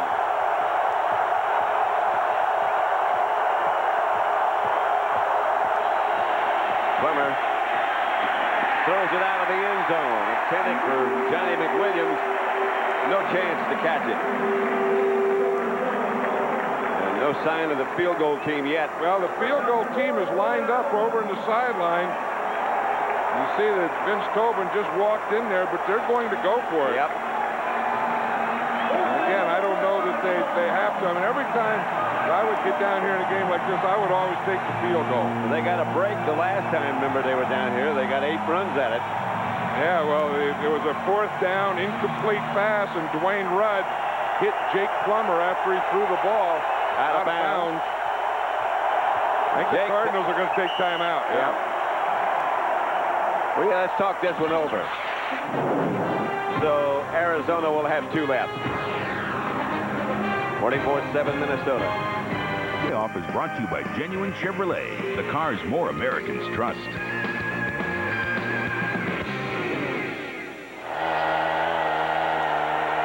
That guy's not building roads. Nope, he's getting a hole for ice fishing. Bates into the end zone. The Cardinals successful again when they gave up the field goal and took the try for the touchdown. Well, Jake Plummer on that drive was 7 out of the 8. Adrian Morrell had run for 27 yards, and then they're going to get it right in here. They're going to come right in this area. You see, they start on a double team. The tight end comes off. They make a couple of perfect blocks in there. Yep. They don't let the tackle get out there. They get a pretty good lead right there, and there was just no Vikings around. John Randall hasn't made a tackle yet. And a lot of that has to do with Lomas Brown. Jackie's extra point is good, and it's 24-14. Ice fishing looks like fun. Did it once. That was enough. ABC doesn't have it. Now Fox has the Super Bowl.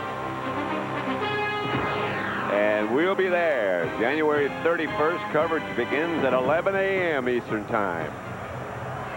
Jackie to kick it off. 24-14. Palmer. Flag on the play already. The flags, there are 2 of them, are all the way back up at the 40-yard line. Yeah, David Palmer took his time getting up into that wedge, didn't he? He had a good wedge developing there. Cardinals offside. The Arizona Cardinals were offside, so you would think that they'll make them kick it again. Offside. Number 52. Kicking team. 5-yard penalty. Re-kick. Zach Waltz. 7:15 left to play in the 3rd. The Vikings up by 10. You know, we always talk about, kickoff returns and good wedges, and again, that was a good wedge that the Vikings had going there, and Palmer looked like he lollygagged up to get into it. Lallygag. Lallygag. I like that. Is that a word? I don't know. He kerfuffled to get up in there. I'll look him up as soon as I have a chance. Well, you see that Arizona had such a slow start there that that they've been in a comeback mode ever since, and because of that first quarter. But the 2 drives they've had have looked very effective. Yeah, because they got some running going. Yeah. And then once they got running going, then Jake Plummer can do what he does best, and that's throw the ball and run and throw the ball. Palmer's at the 10, the 20. And almost broke it. And with a wise choice to make him kick it off again. Because the Vikings will start, their offensive unit will, outside their own 40. 4-14, Pat Summerall with John Madden at the Metrodome in Minneapolis. The Cardinals, by being offside on the first time they kicked it off, lost 18 yards due to that penalty. Flag on the play as Cunningham is going to go deep. Moss, incomplete. But Aeneas Williams is proud of that coverage because he caught up with him. Yep, it should be. He was saying before the game that, that one of the guys that really played Randy Moss well was Darrell Green, and he played from outside in, so he could always see the ball and Randy Moss. And offsides. Number 94, defense, line up in the neutral zone. A 5-yard penalty, first down. Bernard Wilson. But Aeneas Williams said that he couldn't do that because he doesn't have speed like Darrell Green does, so he's just going to mix them up. And here you see, we talked about Randy Moss, what he wants. If he's beyond the guy or even with the guy, chunk it out there as far as you can. Randall Cunningham could have thrown a couple more steps on it. Smith. Straight ahead. Close to a first down. He may have it. That was one of the things that they thought about. You know, we have to get the ball to Randy Moss. Randy Moss doesn't run a lot of short patterns, nor does he run a lot of inside patterns. So everyone now is just playing him for that deep ball. So I think somewhere they're going to have to start getting some hooks or crosses or different types of patterns to Randy Moss to give the defense something else to think about. The Vikings have Jake Reed back. He was out, had been out for a long time with back problems, but he's back, alternating with Matthew Hatchett. We saw him work on this. Carter's open. Inside the 5. Corey Chavis brought him down. They tried to get the ball deep to Randy Moss, and Aeneas Williams had great coverage. So they went to a little trick, the old flea flicker. They hand the ball off to the running back. He throws it back to the quarterback, and then you go back and you throw the ball to Chris Carter. You see the run up here. Here's Chris Carter on the left, Randall Cunningham on the right. He didn't get it out there to Randy Moss, but he sure did get it out there to Chris Carter. Perfect. Chris Carter was telling me, he said that he hopes that Chavis plays on him. Leroy Horde is hit hard and knocked backwards. He might have picked up a yard. Here's Brian Billick. Now, see how he calls the plays. They're always afraid. They're a little paranoid, some of these offensive coordinators, and they're afraid someone's going to read their lips and steal the signals, so they put the board up in front when they call the play. But Chris Carter was telling me that he was watching Corey Chavis, who's just a rookie, and he said he's a little tight-hipped. And anytime you get a tight-hipped corner, you can do double moves on him.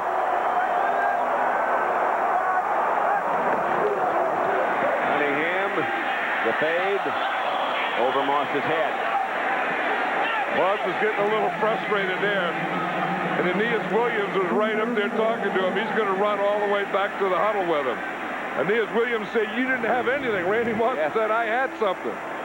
This is where he's telling him, just chuck it up in the back of the end zone, dog. See, he wants it right now. He wants the ball quicker, and he felt that he just had to wait too long, and the ball was overthrown.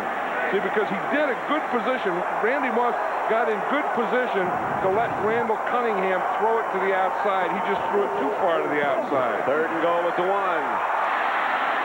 Catch was made by Chris Carter, but maybe he shouldn't have. And he threw the ball. Did he throw it at the official? I don't think he threw it at the official. I think that Randall Cunningham, the throw, brought him back. It did. He was in the end zone, and what the official's saying is that he bobbled the ball. The ball was being placed in this spot because he was bobbling the ball. There was no original forward progress. 4th down. You see, there was no original forward progress, which is true. He didn't have control of the ball. He was bobbling the ball, so it couldn't be forward progress stopped there. See, he still doesn't have control. He finally gets control, so that's where they counted him down. Anderson hits the field goal. From 20 yards out, puts Minnesota ahead 27-14.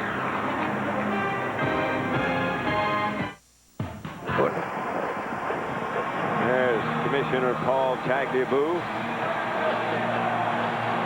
Spoke at a brunch here today earlier,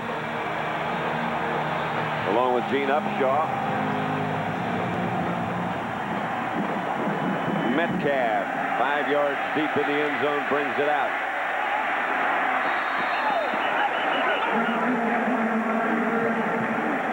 (27-14). The Vikings in control at the moment. The Cardinals have put together 2 good-looking drives.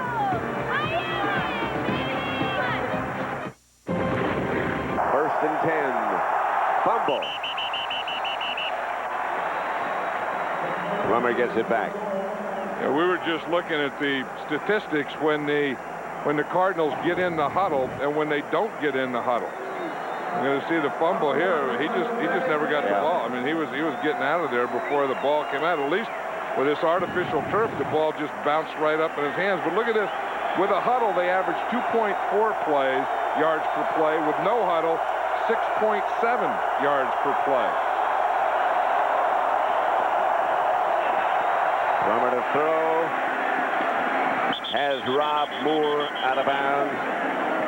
You know, Jake Plummer looks, when you meet him, spend some time around him with him, he looks so frail. Yeah, well, he is. But, I mean, when you watch him play, you can tell that he's just a kid, and he has fun playing. I mean, and the thing that impresses me about him is that, you know, he can throw the ball, but for a second-year guy, he has great game management. He really does. Great presence. Presence enough to sneak it ahead when he saw something there. Well, that was another one of those no-huddle things, and we're going to see them. They're doing it again. The line just lines up there. But we talk about any time you see a bubble or a soft spot, you can just do that. In fact, they used to call that the goose play. Yeah. That if you would see that there's no one in front of you, you just hit your hands on the center. He'd give you the ball, and you just run right up the gut. I think that's probably still what they call it. The old goose play? Goose, yeah. You think they put old in front of it? No. Centers never saw the ball coming. He was open. Plummer saw it. Larry Centers never saw it. Jake Plummer's complaining about something there, but you know, they have these things now with these blitzes where if they're going to be a guy free, you have to throw hot, and sometimes they throw hot and they're not ready to. Talk about a guy who has a motor that goes all the time, but is going nowhere today is John Randall. And Lomas Brown has done a heck of a job on him out here. Here's Lomas Brown. Here's John Randall. Adrian Morrell had to ask Centers what the play was. Clock is still running. Here comes the Viking blitz. They pick it up pretty well. Hitchcock juggled it, or he had a touch. He was ready to take it to the house. And he knew that, too. We talked about Hitchcock. He had 7 interceptions this year, and they were all the same type, where he plays off, and then he looks and he jumps up. You see, he plays off, and then he jumps it just like that. He's back off where he can see the quarterback and the defender. And if he has enough time, he will jump it, undercut it, and intercept it. And he did that perfectly. And all the passes that he's intercepted have all been that type of pass in that same area. Yep. And he almost had another one. Plummer dropped the ball again. There it comes out of the pack. The Vikings, I believe, have it. I think the Vikings recovered it. Yes, they did. Antonio Banks. And there was a frustration flag came out of there, too.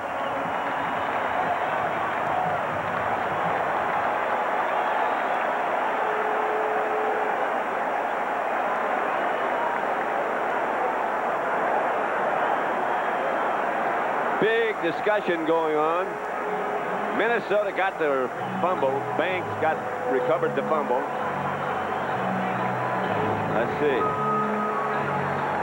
Just what it says, Pat, the ball came up there, and Jake Plummer didn't close his hands on it. That was the first part of that thing. The Vikings recovered, and then this. Fumble is recovered by Minnesota. After the recovery, we have a personal foul, unnecessary roughness, number 75, which will be enforced to the 20-yard line. Half the distance to the goal. First down. Number 75, that was Lomas Brown again. He's the left tackle who's been doing such a good job out there on John Randall. You see the snap, Plummer just didn't close his hands. The ball's there on the ground. Then it comes out, the Vikings recover it, and here comes Lomas Brown right there. You can see that the official is saying no. Now watch Larry Centers here, what he does at the bottom of the pile. That's what I said, those were frustration penalties. Yes. Lomas Brown was frustrated, and Larry Centers was frustrated. Two veterans you wouldn't expect to do things like that. Well, and Jake Plummer fumbled the snap that started it all. Cunningham, incomplete. Carter, the intended receiver. You see how calm he is? I mean, even when he does it, he knows that he could have had it or will get it later. And we talked about stiff hips and making moves. This is the type of thing that Chris Carter thought that he could do to Corey Chavis. but Corey Chavis really played that one well. He sure did. Corey Chavis was a rookie #1 draft choice. They started him this year as a strong safety, had trouble at corner, and finally moved him out and started him at that left corner. And they say you can see him getting better and better every day. Horde. And a flag on the play. One of the problems of playing corner on the other side of Aeneas Williams is they're always going to stay away from Aeneas Williams and throw at you. You're going to get a lot of action. You don't see this penalty a lot. It looked like Tom White was saying it's a tripping penalty. Yeah, I think so. Mitch Tobin doesn't agree. Tripping. Number 91. Defense. I'll be half the distance to the goal. First down. Shot Swinger. You wonder how a guy in the middle that's just kind of flopping around there in the middle can trip. And you can just see him here. He just must throw his leg out right there. That's exactly what he does. He throws his right leg out. That's what happens when you miss and you're that big. I mean, you can't get back up. You have all your weight going one way. The only thing you can do is flop a leg out there. That's exactly what he did. First and goal at the 2. Carter in motion. And Cunningham looking and finding Randy Moss for a Minnesota 6.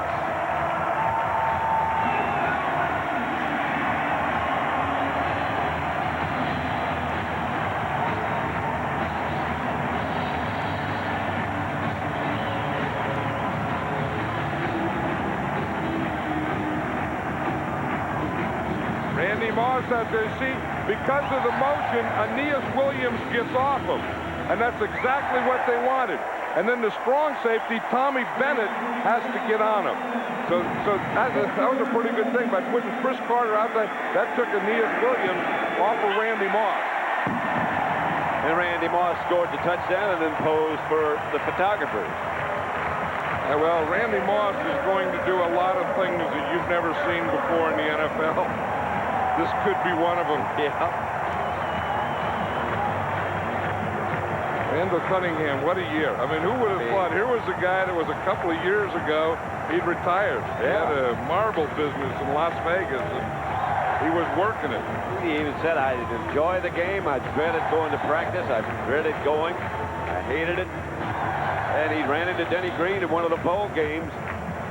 And Denny said, hey, you're too young to be giving this game up. You're too young to quit. How about coming back? They brought him back as a potential backup to Brad Johnson. He got hurt. And the rest of the story is a phenomenal story. And then I think, part of that gift is coming back was Randy Moss. Yeah. Randy Moss being a rookie, #1 draft choice. Not drafted until the 21st pick of the first round. A lot of teams passed on him, obviously. And Randall Cunningham said, hey, this is something pretty good here. He started chucking it deep to him, and the rest of that is history, too. That was Randy Moss's 8th consecutive game with a touchdown reception. Berger drives Metcalf to the back of the end zone, and he stays there. The countdown continues for Super Bowl 33 and the Progressive Auto Insurance Super Bowl 33 halftime show featuring Stevie Wonder, Gloria Estefan, and Big Bad Voodoo Daddy. That's Sunday, January 31st on Fox. I didn't know that there was that many Big Bad Voodoo Daddies around because we have the All-Madden team. We got guys out here. We got Jerry Ball playing like that. I mean, we got a lot of Big Bad Voodoo Daddies. It's not just one, but they're probably all going to be there at the Super Bowl anyway. I would imagine. Led by Stevie Wonder. Here's Plummer. Drops it out to Morrell. Pretty good move. Bad tackling. Couple of pretty good moves. Morrell at the Minnesota 41, stopped finally by Robert Griffith, who's the best tackler back there. I mean, that was a good run by Adrian Morrell, but it was some real poor tackling because the Vikings have him surrounded there. I mean, they have all kinds of guys. Watch them converge here. Now, the guy that is going to finally get him is Robert Griffith. He's going to come all the way across the field. He was in position to miss him the first time. Well, again. And then anytime, you know, you see Robert Griffith up there, when a team starts running on you, they use Robert Griffith like another linebacker. Now, because he had to play more pass defense, we talked about this earlier, he lost 8 pounds this week. He'll play a running team at 200. He's playing today's game at 192 pounds. Well, he's got ways of doing it. Jake Plummer under heavy pressure. Couldn't get much on it. 18 seconds left in the third quarter. And there was good coverage out there by Jimmy Hitchcock. I mean, there was nothing there, so Jake Plummer just threw that ball away. And you see the effect. You see even the corners with this no huddle or at the line huddle, even the corners don't come to the huddle. They just stay out there on the side. See, Jimmy Hitchcock stays on his side. Corey Fuller stays on their side. Then they all look to the sideline to Foge Fazio, who signals in the defense to him.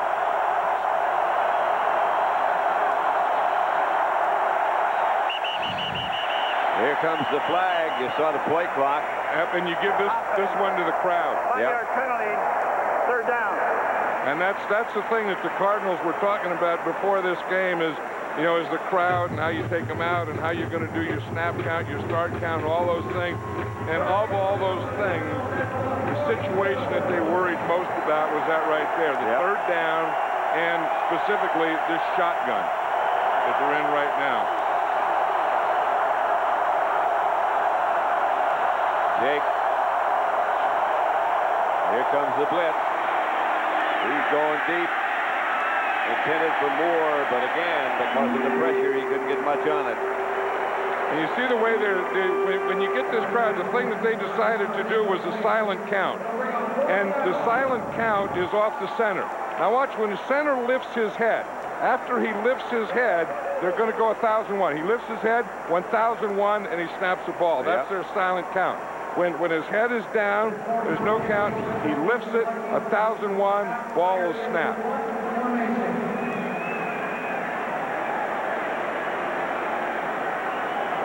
Graham, the center. It didn't do any good. This game is just about way too much Minnesota offense. They're going to let the clock run down. The Cardinals were ready to punt it, and Palmer is back deep for Minnesota. You know, it's funny. I think the Viking offense has gotten to the Cardinal defense, and the defense has gotten to the offense, and the kicking team's gotten to the kicking, and the crowd plays pretty well too. You know, I didn't understand when I first heard the schedule why the Cardinals didn't come in here a day early and get a workout in the dome. And if you're going to get comfortable, because you can't put the crowd in here, you can't simulate that no matter what noise you put in. But at least have a look at it and get the feel of it. I always believed in that. I always did. When I was coaching, we always practiced at the stadium we were going to play in the day before we played. They got here, what, 4 o'clock yesterday afternoon. Practiced in Arizona. Well, you know, excuse me. No, I was just going to say next week the team does have to come in. It'll be the Atlanta Falcons if the Minnesota Vikings continue here. And then the league runs a championship game. Then they have press conferences and everything. So the visiting team, the Atlanta Falcons, will have to come in here on Friday. It won't be quite the same for the Atlanta Falcons if indeed that happens, because they also play in a dome. Yeah, but they're going to be on the other side of the noise factor. That's very true. It's Robert Smith, and that's going to be the end of the third quarter. Yeah, the Cardinals used a 5-man defensive line on that play because they're anticipating run. The end of the third quarter with the score, the Vikings 34, the Cardinals 14. This Fox NFC divisional game will continue after a word from your local Fox station. That picture tells the story about as well as the scoreboard does. 34-14, Minnesota. 2nd and 7 for the Vikings. Cunningham. Number Pressure, throws for his fullback. Incomplete. You know, it's interesting here. We're in the fourth quarter, but Randall McDaniel's man never gets any penetration. No. You know, we just talk about how strong he is, and he just gets, you know, great position, and he has great leverage, and he's so strong that he just keeps his guy right at or around the line of scrimmage. Well, that stance where he puts his left foot flat on the ground, just never seen anything quite like that. And there's no one else that can do what he does with that stance. That's right. Cunningham going deep, too deep. Jake Reed, the intended target. Jake stopped and looked back, and the ball went sailing over. And for the first time today, Minnesota's going to have to punt. And I think that now Brian Billick and Denny Green want to get Jake Reed a little work because, you know, we talked about his back injury, his back surgery, as a matter of fact, and the thing they were worried about Jake Reed is he'd be a little rusty because it's been so long since he's played, so they wanted to get him into this game, get a little rust off, but not in the most important part of the game. Metcalf. He could put him right back into it. Metcalf pushed out of bounds by Berger at about the 24. Berger just got the shove on Terry Metcalf. Yeah, but if he didn't get the shove, then Berger wouldn't have been talked about as a player. Remember, he said, don't talk about all the candy bars and stuff because I'm a pretty good player, too. And here he gets a chance. There's no one here. He becomes the last guy, number 17 on Metcalf, and he takes an angle because you know he doesn't have that kind of speed, and that's a heck of a play by a punter. I mean, smart here by getting where Metcalf's going to go, not where he's been. I brought Terry Metcalf back into the Eric Metcalf. Well, you had his dad in there. His dad in there. The last time they were in a playoff game, his dad was playing. That's true. Adrian Morrell gets about 5. You know, one of the things that Mark Trestman said last night is that most of us have never been where we're about to go.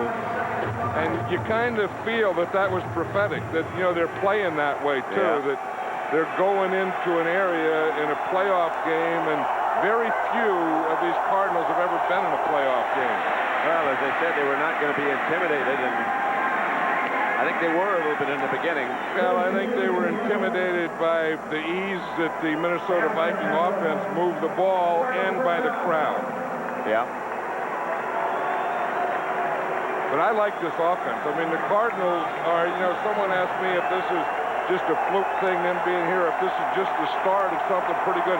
I think for the Cardinals, it's a start of something pretty good because of number 16. And they're young, and they got some speed, too. Burrell tried to cut at about the 8. Robert Griffith made the stop. Yeah, you see, there's Foch Fazio now. He's not using the wristband. He's using hand signals. And again, that's because of the no huddle. I mean, they're giving him huddle, they're giving him no huddle, they're giving him quick huddle. And he's just signaling in. And every player, the defense is not getting in the huddle. They're all looking over at Foch. Sanders and Moore both right. Caught by Moore. Well, how he got that ball off, as you said, he threw it to his right, but did he get a big blitz from his left, including Robert Griffin? Flag on the play. And it's probably hitting the quarterback, but what, did he get a heavy blitz from his left side, his back side, away from the side he was throwing to? There was a jailbreak over there. Personal foul. Roughing the passer. Yep. Number 24 defense with a forearm to the back of the head. It'll be enforced from the end of Number the play. 24 is Griffith there, and that's what they called. You see that forearm to the back of the head? Sure did. And it was there. Tom White saw that the whole way. And now, while that was happening to Jake Plummer, where he's getting forearm to the back of the head, he still made that throw to the side away from the forearm to the back of the head. First and goal at the 1. Flag on the play. When we talk about the playoff games, 12 teams get into the playoffs. Snap. Ball start. Right guard from the offense. first down. Still a first down, but they'll move it back 5 yards. I was just saying 12 teams get into playoffs, and 11 of those teams are going to lose their last game. And that's what brings the intensity of these games up, is the finality of it. You know, you get to a point where time runs out on you, and then frustration sets in because you know the finality. First and goal at the 6. Jake under pressure again, intended for Gedney. Dixon Edwards on the blitz. You know, one of the things that, you know, was so big for the Cardinals and Jake Plummer was his moving to the right or to the left in the bootlegs, and he said they really started taking that away from him by coming hard up the field like Dixon Edwards just did there, and makes him stay in the pocket. You see, you're going to see as he starts to come out here to his right, you see the minute he fakes and turns, there's Dixon Edwards. And he said before earlier, they wouldn't bring that guy hard away from play action where he could bootleg. Now they're bringing that guy hard. You could tell that he couldn't hear what was coming from the sideline. So this is a Cardinal timeout. They only have one left. Minnesota leads 34-14. By the all-new Jeep Grand Cherokee, the most capable sport utility ever. By AT&T, it's all within your reach. By Texaco, a world of energy.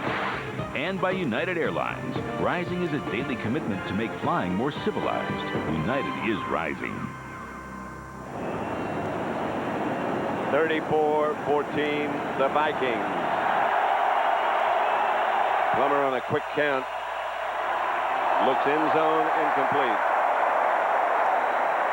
Intended for Moore. You know, the Cardinals have what they call a movement package, and that's exactly what that was. And Jake Plummer was saying in the movement package, they have about 10 plays, and there's different kind of movements. You have the bootleg where the back goes one way and you fake the other way, and you have the rollout like that was where the back leads and goes the same way that you're going. But they have 10 plays in a movement package, which will always be good for Jake Plummer. Third and goal at the 6. Jake gets his pass just at the left to break. Sanders fumble. The Vikings throw it back there. Sanders was down. What a throw by Jake Plummer. Yeah. Again, that's why they call him the snake. I don't know how many guys can make that play. Brett Favre, maybe. I don't know who else. I mean, he is there, and watch this. They have him, and he's just going to flip that ball. I mean, watch him. He starts back. He almost falls down. He comes up. He throws a jump pass. As the guy's around his knees and completes it to Frank Sanders. The ball hit the ground. Sanders didn't get in. It's 4th and goal at the 1.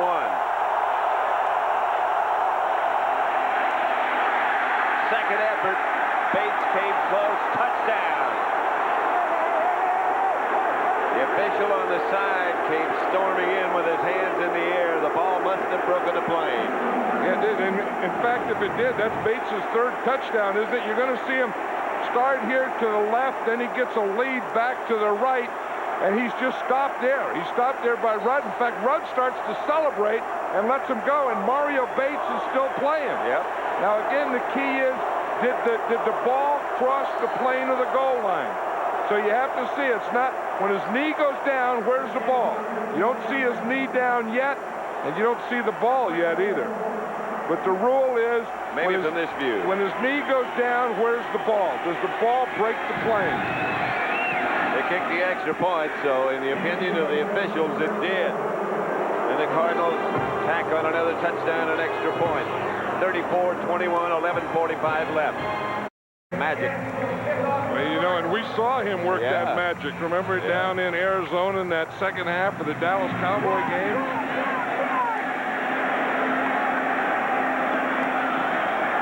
David Palmer.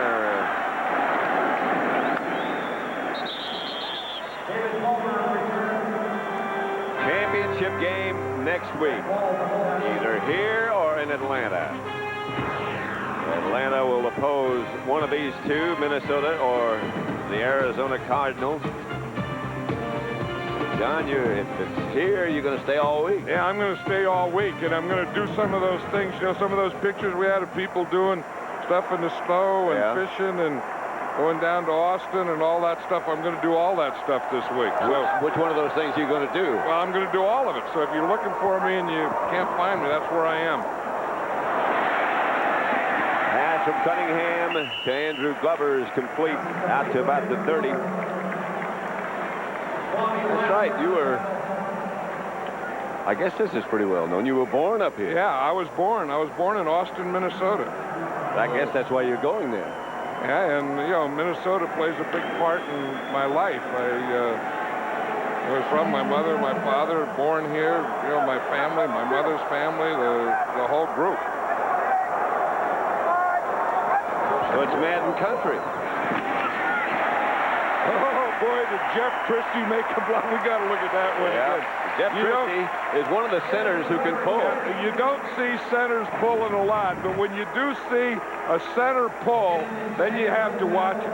And then when the center pulls and makes a block, watch Jeff Christie here, and then right there he makes that block, then you got to show that one again. Yep. I mean, poor old centers, all they do is, you know, bend over and snap the ball all day, but when they make a play like that, as you say, there's not a heck of a lot of them in football that can do what Jeff Christie just did. Ronald McKinnon was Christie's victim. First and 10. Another block down as far as they can. Room for Robert Smith to pick his way. And that was right at a blitz. They tried to run a split six blitz, which is hitting both holes. They're going to blitz right into this area. But again, Jeff Christie, you see, he turns and he just picks up Miller right there. In fact, he gets him going away, then he cuts him, and Robert Smith ran right at the blitzers. Or the blitzers ran right by or were cut right by Robert Smith. Ford replaces Smith. Now, Smith has gained 102 yards. He got his 100 in this playoff game. Cunningham drops. Incomplete, intended for Glover. Now, the Cardinals were in an interesting defense, Pat. They use it a lot. In fact, they used it a lot against the Cowboys last week, that 5 defensive line. Yeah. And we talked about Christie and the things that he does. He sees the 5 defensive line. Now watch him and listen as he makes his call.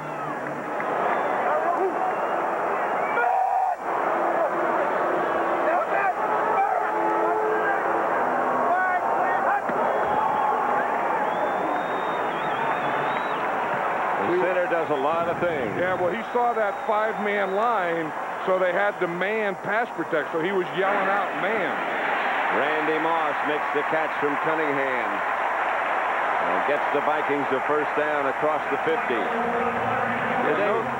me, go ahead. No, I was just saying, those are the types of things I think they have to do to Randy Moss. I think that, you know, get him on intermediate passes, get him on some inside routes, and then get him even on some crossing routes, and then he will be lethal in this league. Moss and Carter are split left. 5-man line again. You got the bear look in the middle. Here's Smith. Simeon Rice tripped him up. Today's game is being produced by Bob Stinner, directed by Sandy Grossman. Associate Director is Mike Roig. The broadcast associates are Fran Morrison and Charles McDonald. Rich Nelson's our stage manager. Technical producer is Bob Muller. Technical Director Joe Abenda. And we'll get to the rest in just a moment. 2nd and 7.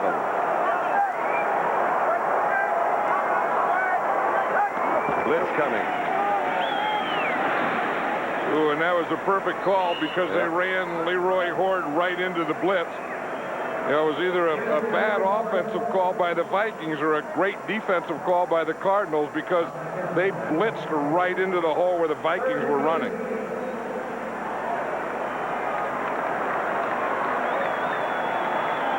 Third and 8.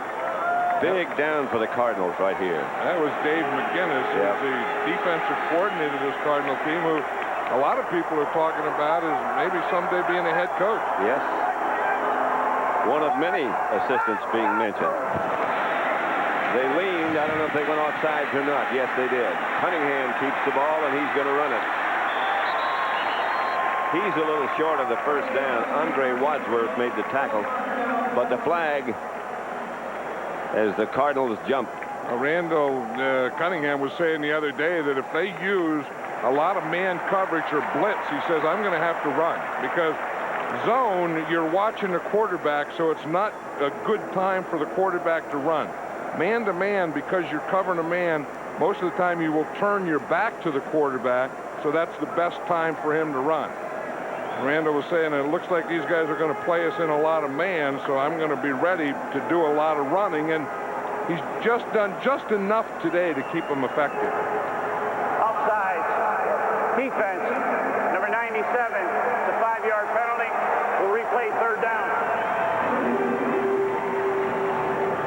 Just continuing with those who are responsible for what you see and what you hear. Technical producers Bob Muller, technical director Joe Abenda, the audio supervisors Fred Aldis. Studio is produced by Scott Ackerson, directed by Bob Levy. Cardinals again showing a blitz. Cunningham retreats, gets the ball to Moss. What a play. Yeah. I mean, that's fun. That's like you do it in the playground. I mean, Randall Cunningham is sprinting out. He's scrambling, and he just throws the ball. Randy Moss just grabs it out of the air. And grab is a perfect term to describe it. Snatch it out of the air. Watch, it just starts out here, and that's a sprint out. Randall Cunningham throws the ball on the run. Now watch on this end. Watch what Randy Moss does. I mean, he just reaches out both hands and grabs that ball out of there because, you know, this guy, I mean, he is so big, and he's so fast. He runs a 40 in 4.2. And he's also a lot stronger than you think he is. And he's taller than you think he is. And I think he's tall to begin with. Yeah, he's like 6'5". Yeah. I mean, when he gets up, you have to look up to him and say, hello, Mr. Moss. I didn't hear you say that. No, I didn't. 34-21 Minnesota.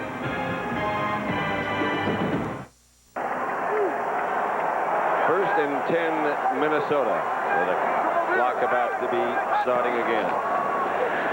The handoff is to Robert Smith. You know, David Dixon, the right guard of the Vikings, is so big and strong. I mean, he's over 350 pounds. That when he gets his body on you, I mean, look at those arms and shoulders. I mean, he just got his body on some guy, just put him right on his back. I mean, and that's the side that they run to. And we talk about this offensive line, how they've been doing so well the whole game, but now they're just dominating. I mean, they're hitting guys, and the next thing that hits is the back of their heads. And the helmet doesn't look like it's quite adequate. Either has too much head or not enough helmet. There's Smith again. Cut down by Carl Simpson. And again, that was Randall McDaniel making that hole. You know, when Randall McDaniel was a senior at Arizona State, and they won the Rose Bowl, and he was the MVP, and he was All-American, he was all this, and they had a rally after, and they got him up there to give a speech. You know, and they thought that he was going to say, what was your proudest accomplishment? And he said, you know, that would be about football or blocking or something. He said, the proudest accomplishment that I've had in my life is from kindergarten through high school. I never missed a day of school. That's something to be proud of. Here's Horn, making yardage out of what looked to be a loss and keeping the clock running. They got a rumble going on down there. As if there might have been a fumble. Remember there was a rumble with an umpire and a player? This is the same umpire. Remember that where he just grabbed the guy and just bulldogged him to the ground? Old number 5 Sky. I remember seeing that at a highlight film. Dave McGinnis is saying, what in the heck can we do to stop this offensive machine of these Vikings? They have tried everything, and so have a lot of people. And nobody has, except Tampa Bay, and they kept the ball all the time. That's hard. And you wonder what the Atlanta Falcons are thinking.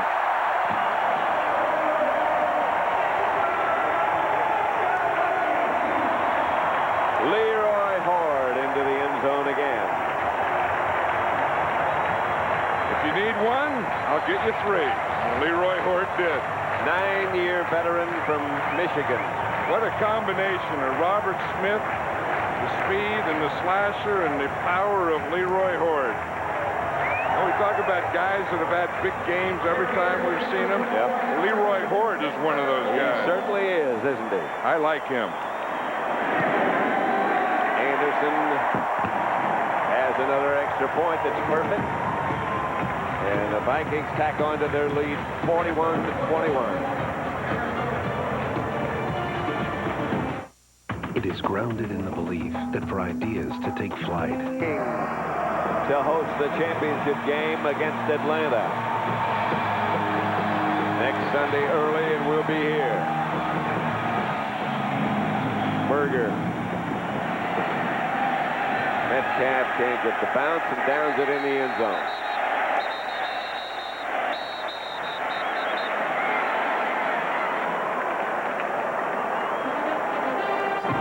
Next Sunday, our coverage begins at 11:30 a.m. Eastern Time, 8:30 a.m. Pacific Time. Atlanta against these Vikings. All the home teams won this weekend. And, well, this one's not over yet. But it certainly looks as if those people will capture this title. Well, you know why try to capture the title in the NFC. The reason the home teams win is because the home teams deserve to be home teams by having the best winning record. And in the regular season, they were the better team. And they've got the crowd on their side. And that has become, it seems to me, over the years, a bigger factor as the fans have become more educated. Yeah, and you just look at this crowd. I was just thinking of that, while we were away there in this crowd, and they were singing and making music and dancing. And this place, to me, was kind of dull over the years, but this has become a very festive place now.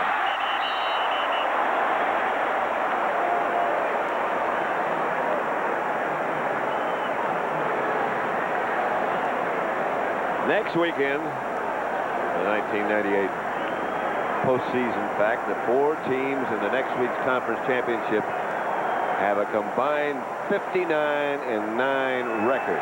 Minnesota with the best, Atlanta with the second best. They'll be here. Denver tied with Atlanta with a 15-2 record, and the Jets 13-4. And that's the way it should be. Oh, good hit. Larry Centers. And he's a good hitting weather. You can hear it out. You can hear it from up here. Antonio Banks. But, Pat, you were looking at those records and talking about those teams, and there's a certain purity about that. And that's what makes regular season games so big and so important, that if you win your regular season games, then you're going to be more successful in the playoffs, and you hate to see teams that would get in and, and win things. Plummer gets it outside the Centers again, who gets first down. You wonder how Larry Centers, who's been such a good player, solid player for so many years for the Cardinals, finally they get to the playoffs. They beat Dallas last week, the first time they're in the playoffs. And now they're going to be eliminated. And it's got to be just heartbreaking. But as you said, the Cardinals look like a team that are just coming on. Yeah, they're a team on the rise, and the reason is, to me, is, as you said, they have some speed, they have some, young players, they have a good coach and a good staff with Vince Tobin. But to me, the guy is Jake Plummer. I mean, he's the real deal, and Jake Plummer is going to be a superstar in this league. And you talk about the great quarterbacks and so on. He is going to be, or has a heck of a chance to be, one of the next ones. Has such a, as you said earlier, such a great feel for things. He knows how to play the game. Yeah. And the thing I like about him, he has fun playing it, too. Down the middle, Plummer to Sanders. There's another guy who seems to enjoy playing, too, Frank Sanders. Yeah, he's a good guy, isn't he? Yeah. And you talk about, guys that, have big games whenever you see them. Frank Sanders is one of those guys. There's Aeneas Williams there in the left, and tough job covering Randy Moss, but he did a good job. Randy Moss's touchdown, Aeneas Williams wasn't on him. Moore takes the pass. from Plummer. We're about to get the 2-minute warning until he got out of bounds.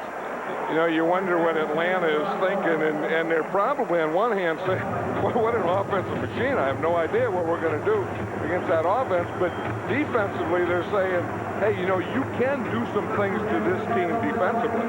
And, you know, I mean, their defense is your offense. We were talking about the home field and the home team advantage and the home field, the home team winning every game this weekend. The last 10 years in the championship game, that's next week's game, the home team is only 6-4. Here's Plummer. Going to go deep and watch it sail out of the bounds. The guy that the Vikings, you'd wonder how, as well as Randall Cunningham has played, they'd feel the need to sign another quarterback. It's Brad Johnson, who was the starter when they signed. And he'll be. They already have him signed. I mean, they're going to keep Brad Johnson. You know, people say that, you know, Randall Cunningham had such a great year, but that doesn't mean you get rid of Brad Johnson. Right. And as Denny Green said, that's a luxury. And when you get a guy like Randall Cunningham and you have a guy like Brad Johnson, you do everything in your power to keep both of them, and there's no need to get rid of one of them. And I don't think there's any way the Vikings will. Plummer to Morrell. Well, Denny Green also said, there's no question in anybody's mind connected with the team, we wouldn't be 15-1 if we didn't have both of them.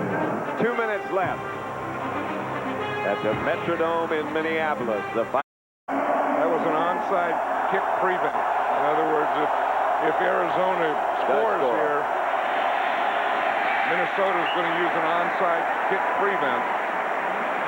That one could have been intercepted. Well, that's one thing about coaching. You know, you're never coaching for the moment. You're always coaching ahead. You know, play callers are thinking of the next play. Special teams coaches are thinking, you know, if they score, then we have to be an onside prevent. And you always have to be ahead. You can't coach for the now, because if you're coaching for the now, it's too late. If you're coaching for the now, you're going to lose a lot. Plummer out of the shotgun. 4th down. Rushes on. He gets away for 2. Finally throws it out to the side. Incomplete. And the Vikings will take over. The Cardinals can only stop the clock once.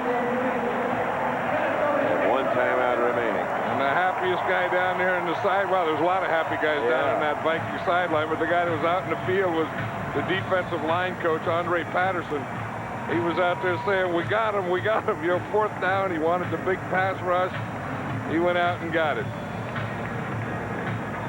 I'll tell you, this is a great feeling, but you know, you don't want to get too excited about yourself on this, because you know that you can enjoy it tonight, you can enjoy it maybe a little, but doggone, next week those Atlanta Falcons are coming in, and there's only 1 game after this between you and the Super Bowl. 1st and 10, Minnesota.